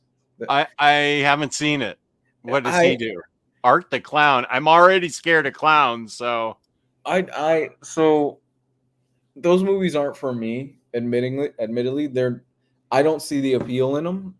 The special effects are incredible, but he's from the Terrifier series. I tried watching the first one with my daughter, and I was like, I don't see the appeal of this. Mind you, my 13-year-old's a horror nut, so she loves everything.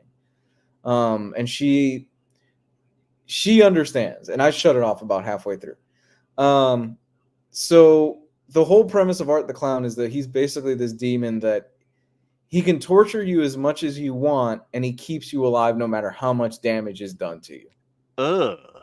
Yeah, which really is just, again, from a practical effect standpoint, it's impressive, some of the stuff they do. But really, it's gore for the sake of gore for me, and it doesn't really do anything for me. After a while, I'm just like, okay, I'm ready to move on. Yeah, no, I don't think so. That I don't. Mm-mm. Yeah, there's a scene in the first, or it might be the second one, involving bleach and salt. Then I'm just like, okay, I'm good. Yeah, I'm with Kane. Clowns. I'm kind of scared of clowns. I'm not into them. So I don't think I can watch Terrifier if it's good, if it's gory and it's a clown. Ooh. Yeah, it wasn't for me. I didn't care for it. Okay. Kingpin. That fat bastard. Oh, I'm taking him down. Wow, Jess against Kingpin. Yeah. No, I know he's powerful, but I'm quick. I'm still pretty fast. Okay. I may be put together with strings and gum and scotch tape, but I can still move. I'm taking that guy down and first I'm poking his eyes out. He can't see. Then I'm going to do the Robin from Batman, All-Star Batman and Robin, and go pow right in his throat, and boom, he's dead. Wow. Okay. I have it all planned out. I like the confidence. Yeah, that's my ass. I think Kingpin. Okay. Yeah, no, I'm pretty sure Kingpin. I mean, his Vincent, what's his name? He played him in Daredevil. D'Onofrio. Vincent D'Onofrio. Yeah. He was a powerful Kingpin. Yeah. Gerard, well, Jess, will you also be wearing a Speedo while fighting Kingpin? Gerard is scared of Professor Pig. Yeah, Professor Pig's pretty scary. Let's go. How about Catwoman, Jess? Uh-huh. Which version? I feel like I might fall in love with her too. If things don't work out with Harley Quinn and the Vegas wedding, you gotta fall back. Yeah, Catwoman and I are gonna knock over some jewelry stores. She's gonna steal the Hope Diamond, and we're gonna go move to southern Argentina. All right, so you survive it. Got it. Yeah, we fall in love. Fall in love. Yeah, I steal my neighbor's cat Lily, and then we go. All right. Jigsaw. Oh, wow. That's a challenging one. I don't think I survived that one. You got to go through the traps. Yeah.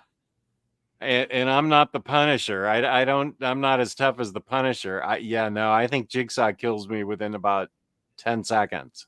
Oh no, I'm talking about not Punisher Jigsaw. Jigsaw from the Saw movies. Oh, I never saw those. Oh, really? Okay.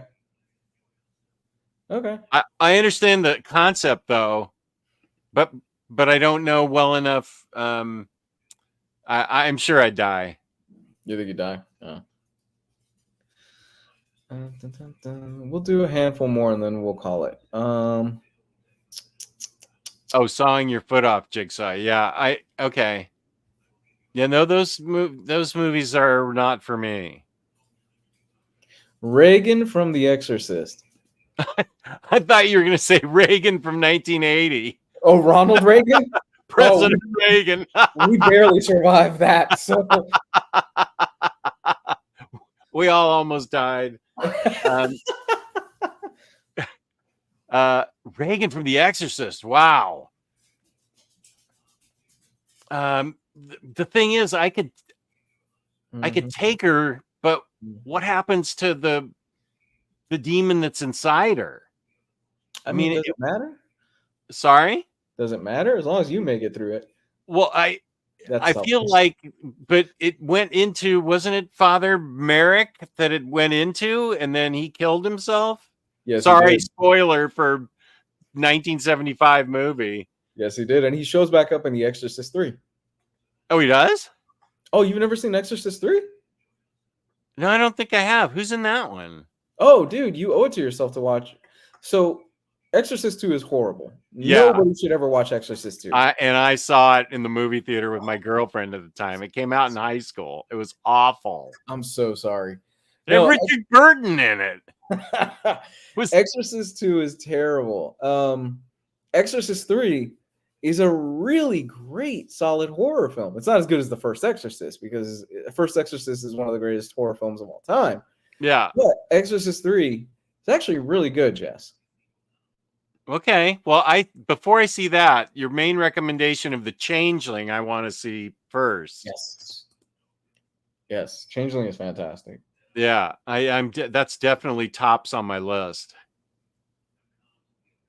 So I don't know. I think I take her but then I'm possessed by that demon. Maybe that's a fair trade-off. Maybe the demon and I have fun together. Patrick Ewing is in Exorcist 3. I forgot about that. He's the angel of death. Patrick Ewing? Yes, the basketball player? Yes, Patrick Ewing is in The Exorcist 3. I forgot about that. Wait a sec. Are you sure it's a good movie? Yes, it is. Patrick Ewing's in it? How'd they cast him? And he's an angel. You know who also is an angel in The Exorcist 3? Michael Jordan. Fabio. Dude, Fabio. I swear to God, you're telling me this is a good movie? No, Exorcist 3 is a really Fabio? Good, dude, it has this movie must have cost $1.50 to me. Oh my God, it has one of the best jump scares of all time. Patrick Ewing and Fabio. I almost need to watch this immediately. Like Punisher Warzone. George C. Scott is fantastic in the movie. Oh, he's in Exorcist 3? He's the main character. Oh, wow. What was the NFL dude says there was an Exorcist movie from last year. I don't remember. No, there wasn't. There wasn't. Oh, okay. It was it's that bad. Okay. No. In fact, all we have is the Exorcist 1, Exorcist 3, and the Mike Flanagan Exorcist movie when that comes out in about 2 years. Ooh. Yeah, he's doing an Exorcist movie. I can't wait. Did we talk about whether you'd seen Ouija, The Origin of Evil by Mike Flanagan? You did see it. I have seen Mike Flanagan's entire catalog. Okay. The only thing I'm missing is the one that he just got the rights for. That was on Netflix. Was it Hush? Yes, I haven't seen Hush. That's the I haven't only seen thing that I'm one missing. either. I'm dying to see it. So is it off of Netflix now? He's got the rights to it. It's coming out because I think it was locked in Netflix with Netflix, and there was a rights issue, and so they pulled it from all streaming, and you couldn't watch it for a long time. But they announced that they're going to put it back up. Not Netflix, but he's got the rights for it, or something happened along those lines. But the bottom line is that we're going to be able to watch it again. Okay, good. Doug, yeah, that Ouija movie was good. Ouija boards scare me just in general. So I'm already scared, and I purposely wanted to see it because I know how scary Ouija boards are. And then where it went was super unexpected. That got really dark, besides being very scary. You know what? God damn it. I see some of y'all judging me in the chat. Y'all go rent Exorcist 3 this weekend on Prime, or watch it however you can watch it, and then come back to me next week. Exorcist 3 with Fabio and Patrick Ewing is actually a very solid horror film. What's with, I don't remember Riley's. Does Riley like Jingle All the Way and nobody else does? Riley loves Jingle All the Way. Oh, all right.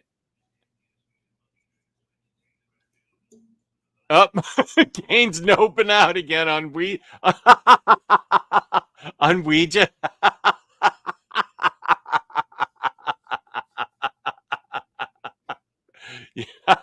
Yeah, it was genuinely scary. It was bleak. Y'all don't even get a fifth nope. I think you just gave it to us. Yeah, but I'm gonna have to grudge watch this movie, Exorcist 3. Fabio and Patrick Ewing. Brad Dourif, because I'm looking through the cast because it's been a while since I've seen it. Brad Dourif. Wasn't he in Blade? Brad Dourif? No, that's I know who you're talking about. Brad Dourif is the voice of Chucky. Oh, okay. I'm thinking of somebody else. He's in Exorcist 3. He plays a convict in Exorcist 3, and he's in it for about 5 minutes, and he steals almost the whole movie. He's great. Have I seen Malignant? Bat Cato is suggesting Malignant. I did not care for Malignant the first time I saw it, and then I watched it again, and I thought this movie's really fun. Who made it? Do you remember? Was that James Wan? No, that is James Wan. Oh, okay. I think I've seen it then. What was the premise? Oh man, it's hard to explain because I don't want to give it away. Yeah. There's a big reveal about 2/3 of the way through the movie that just made me go, "What? What is this?" Malignant. Wait, let me look that one up. Malignant.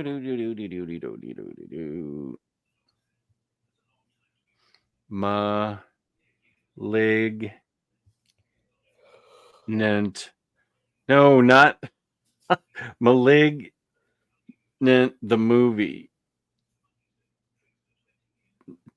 Not what the movie. Okay, there we go. Let's see.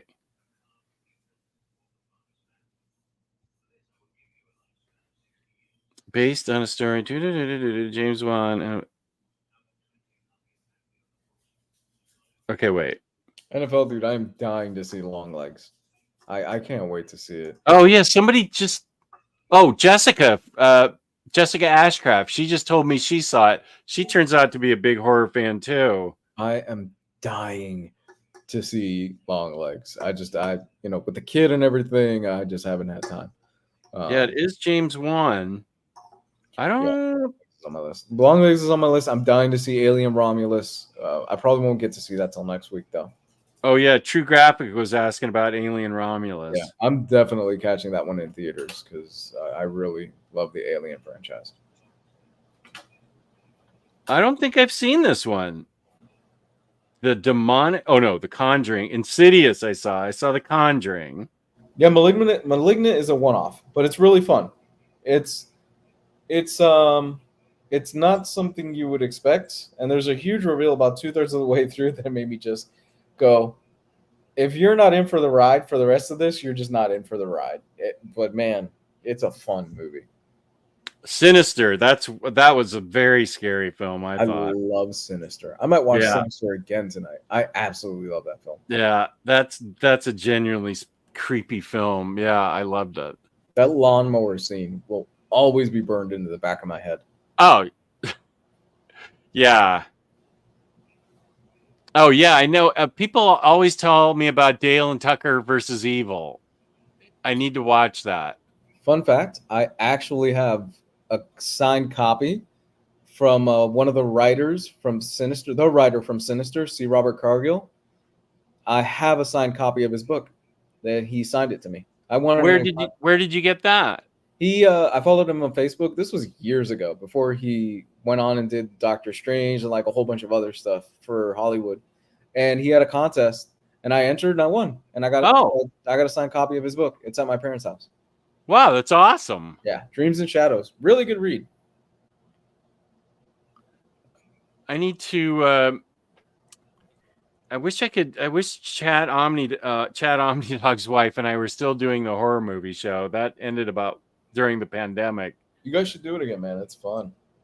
Yeah, I don't think I think she's too busy with her job and stuff, but I think it sounds like Jessica might do it. And we could have a live component to it with having the chat in it. Jessica's actually a very interesting person. I like her a lot. So I was surprised that she was into horror. Yeah, if you guys are out there and you enjoyed Sinister and The Black Phone and Doctor Strange, that C. Robert Cargill is the one that wrote that. He's got, I think, 4 or 5 books that are really good. Dreams and Shadows. God, I can't remember the second one because it's been so long since I've read it. That's a really good series. The sequel to Dreams and Shadows. And he's got Rust. Hold on. This will be easier if I just pull it up. Oh, The Exorcist 3 is on Peacock. Thank you, Smothering Lion. There you go, Tess. I almost have to see this. So it's right, Dreams and Shadows, then the sequel, Queen of the Dark Things, which is really good. Both of those books are really good. They're urban fantasy, and they're fun. Sea of Rust, and what is the other one? The Day Zero. Really solid, fun books. So that means you're watching The Exorcist 3 this weekend, right? And you'll owe me an apology next week when you go, wow, that is one of the best horror films I've ever seen. Thank you. You know what? I will do that. I am now committed to doing. I will do that. Wow. See, this is what it takes to get you to watch my recommendations. Next, you're going to watch Roadhouse. The Patrick Swayze movie. I watch Roadhouse when you see Wizard of Oz. Okay. That's a fair trade. That is a very fair trade. What is the bigger crime? Not seeing Roadhouse or not seeing Wizard of Oz? Because I would argue not seeing Roadhouse is a much bigger crime, okay? I think the crime is comparing Roadhouse to Wizard of Oz, but it's that good. I love Oh my Roadhouse. Goodness. Does Wizard of Oz have Patrick Swayze spin kicking the shit out of the Tin Man? No. No, it does not. Does Wizard of Oz have Patrick Swayze ripping somebody's throat out with his bare hands? No, it does not. All right, you've already got me on Exorcist 3. All right. Doug, her name, Chat Omnidog's name was Jenny. Yeah, we watched The Endless, and the other one, I can't remember what the other one was. That was like a prequel to it. That was just as scary, in a different kind of way. Uh-oh, Doug. Oh, if we're talking Swayze, Roadhouse beats everything. Oh, NFL dude with a monkey's paw. Dude, that's not fair. It totally is fair. You'll enjoy the book. It's really good. That's not This is fair. like you guys busting on Black Cat and not even reading it. That was a legit great book, Black Cat. And That I'm is not not saying fair. Scarlet Witch is that great, but it's still good. Really good. That is totally not fair, my good man. NFL dude throwing me under the bus. If Jess watches The Exorcist, then Lou has to read Scarlet Witch. That sounds fair to me. Yeah, that does sound fair to me. See, there's a difference. You love Patrick Swayze. I hate Steve Orlando's writing. But you can't even tell it's Steve Orlando's writing. It's really, really good. I want to clarify. I hate Steve Orlando's writing, not Steve Orlando. This is not a... Steve Orlando's a good guy. Peace and Steve love. Orlando's a great guy. Yeah. This is And not I a like Jimmy his writing in Corrigan. Scarlet Witch. Yeah, this is not a Jimmy Corrigan situation where if I see Chris Ware in the street, I will fight him. Is he one of the villains in this scenario? Yes, and I am walking away the winner. This is for wasting my time. What's Corrupt-A-Wish? Is that a card game? I don't know. I've never heard that. Kane says it's just like Corrupt-A-Wish. I love that game. Is that a card game, Kane? I don't know. I don't know either. Hear me out. I could watch The Room over and over. Tommy it's like- Wiseau's The Wizard of Oz. Tell me you wouldn't pay big money to see Tommy Wiseau's The Wizard of Oz. I would love that. I haven't seen it live recently. I need to slim down a little more so that I fit into a tuxedo and can take a football to the next viewing. Amazing. That sounds fantastic. Didn't Tommy Wiseau, did he make any movies after The Room? Or was that... Yeah, there was an ad. I think he's made 2 more with that same actor. The one that wrote the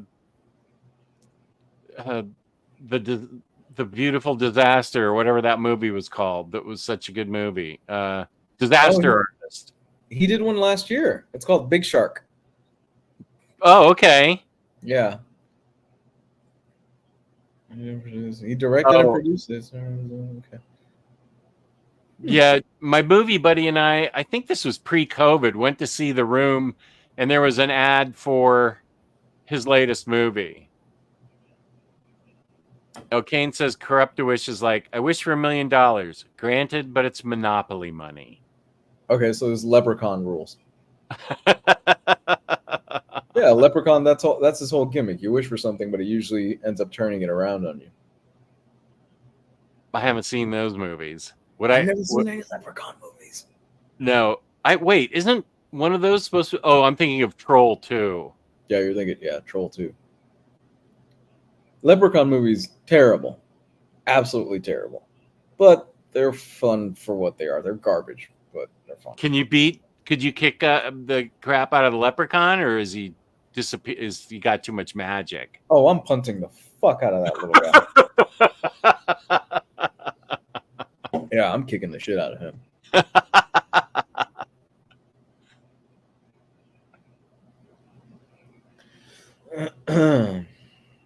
Back Cato. Oh, this is funny.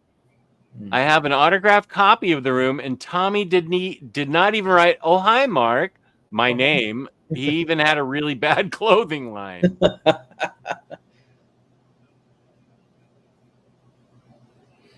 I knew he had underwear because I almost bought some. But I don't know how I could show it off to my movie buddy without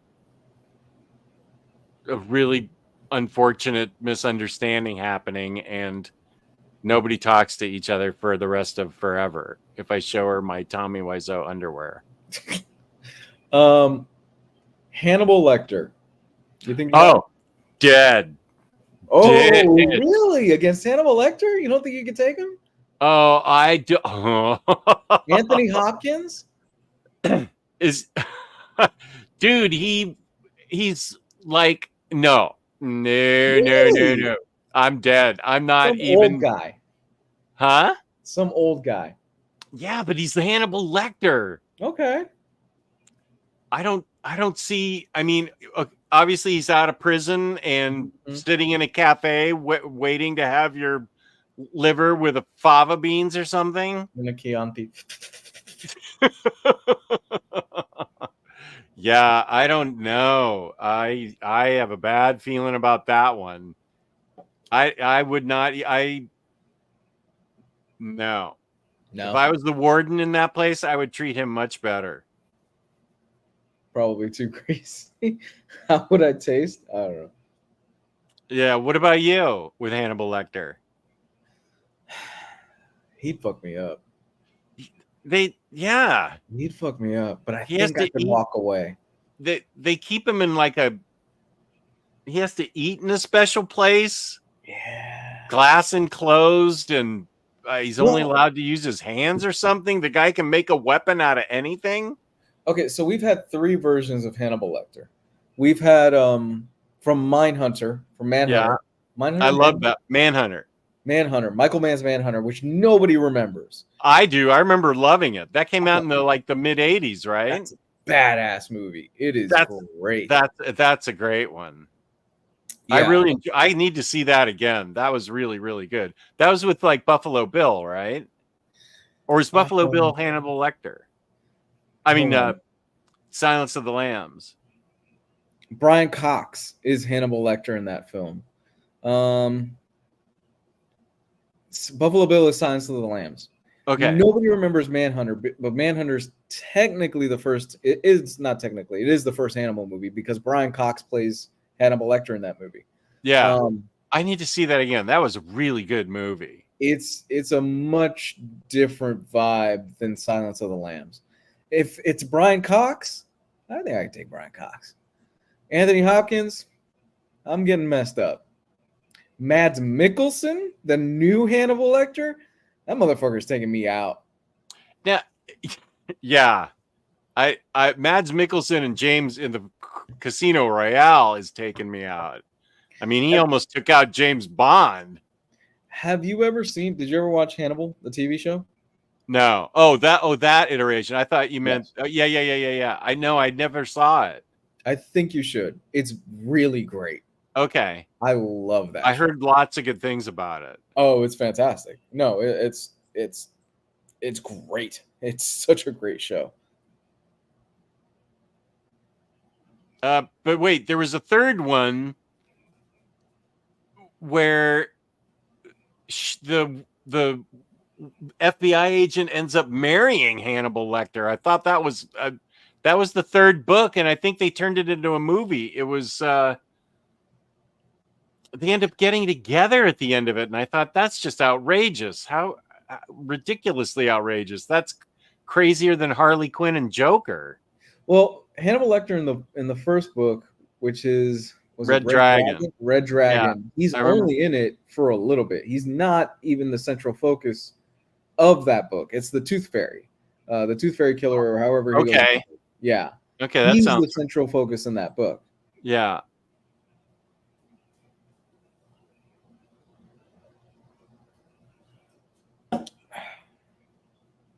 Lord Voldemort was the bad guy in Dragon.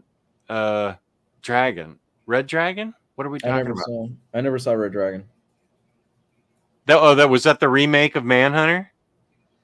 I've never seen it, so I don't know. The only Hannibal things that I have seen, I saw Manhunter. I saw, of course, Silence of the Lambs because it's iconic. You definitely should watch it. And I've seen the Hannibal TV series. Okay. Oh, Julianne Moore. That's right. It was called Hannibal. And Ray Fine was the bad guy. Hey, Max, what's up? Ray Fine was the bad guy in Red Dragon. So that must have been a remake of Manhunter.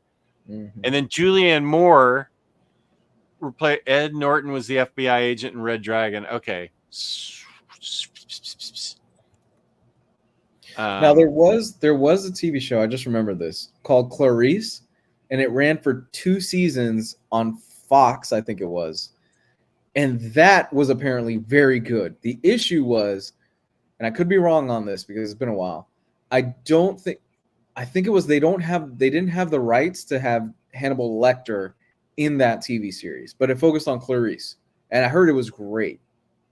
Oh, okay. Hondo says he's seen a couple episodes of it. I haven't heard of it. Yeah, they ran into, I forgot what the issue is, but it got canceled after 2 seasons. Mm.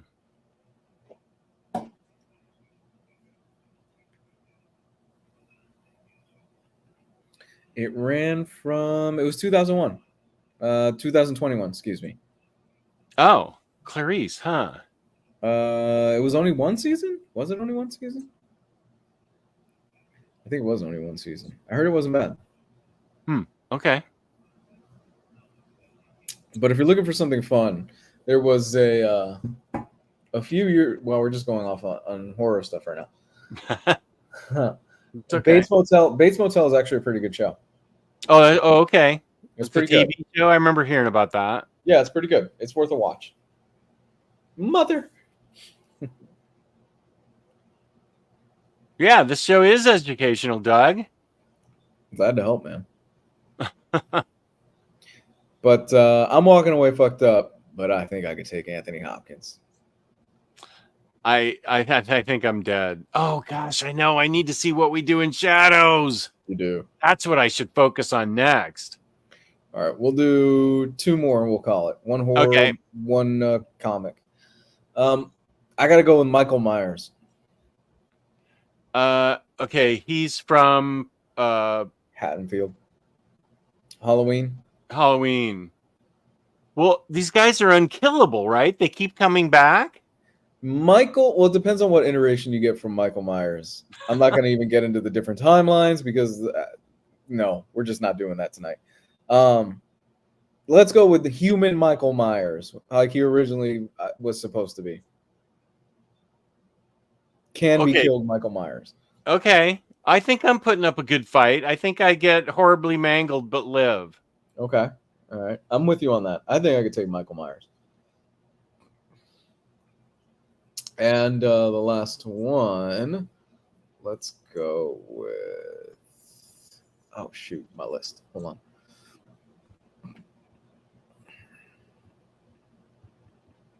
Let me go back. Dun, dun, dun, dun. Oh, man, it messed up my list.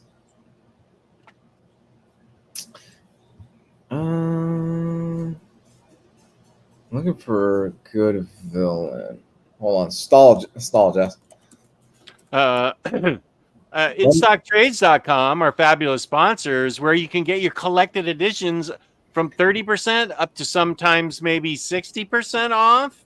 They also have deals of the week where a lot of them are 50% off.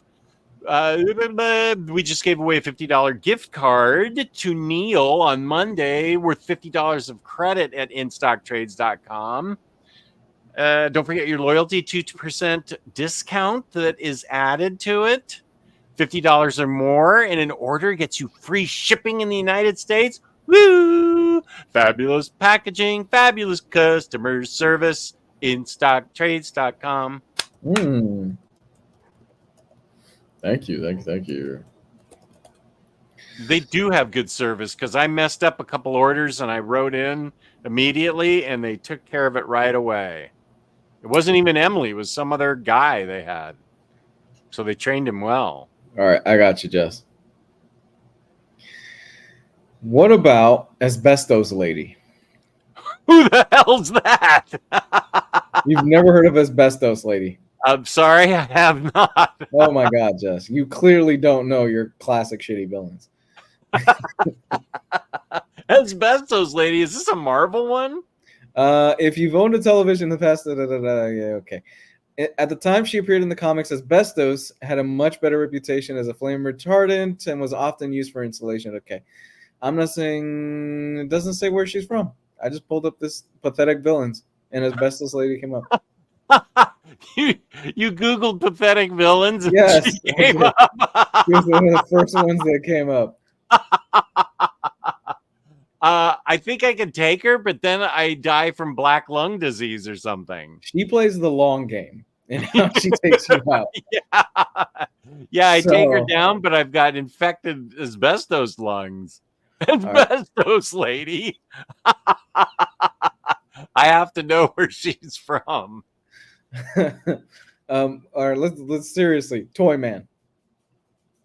Oh, I'm beating him up badly. Yeah. No, Yeah. Kane, thank you for watching. She had a blast laughing. And being horrified. Good job. Thank you for tuning in, Kane. Yeah, man. Yeah, no, Toyman's going down. Toyman's out. Yeah, I'm taking him out quick. I think Toyman's an easy kill. I think I'm whooping his ass. You know.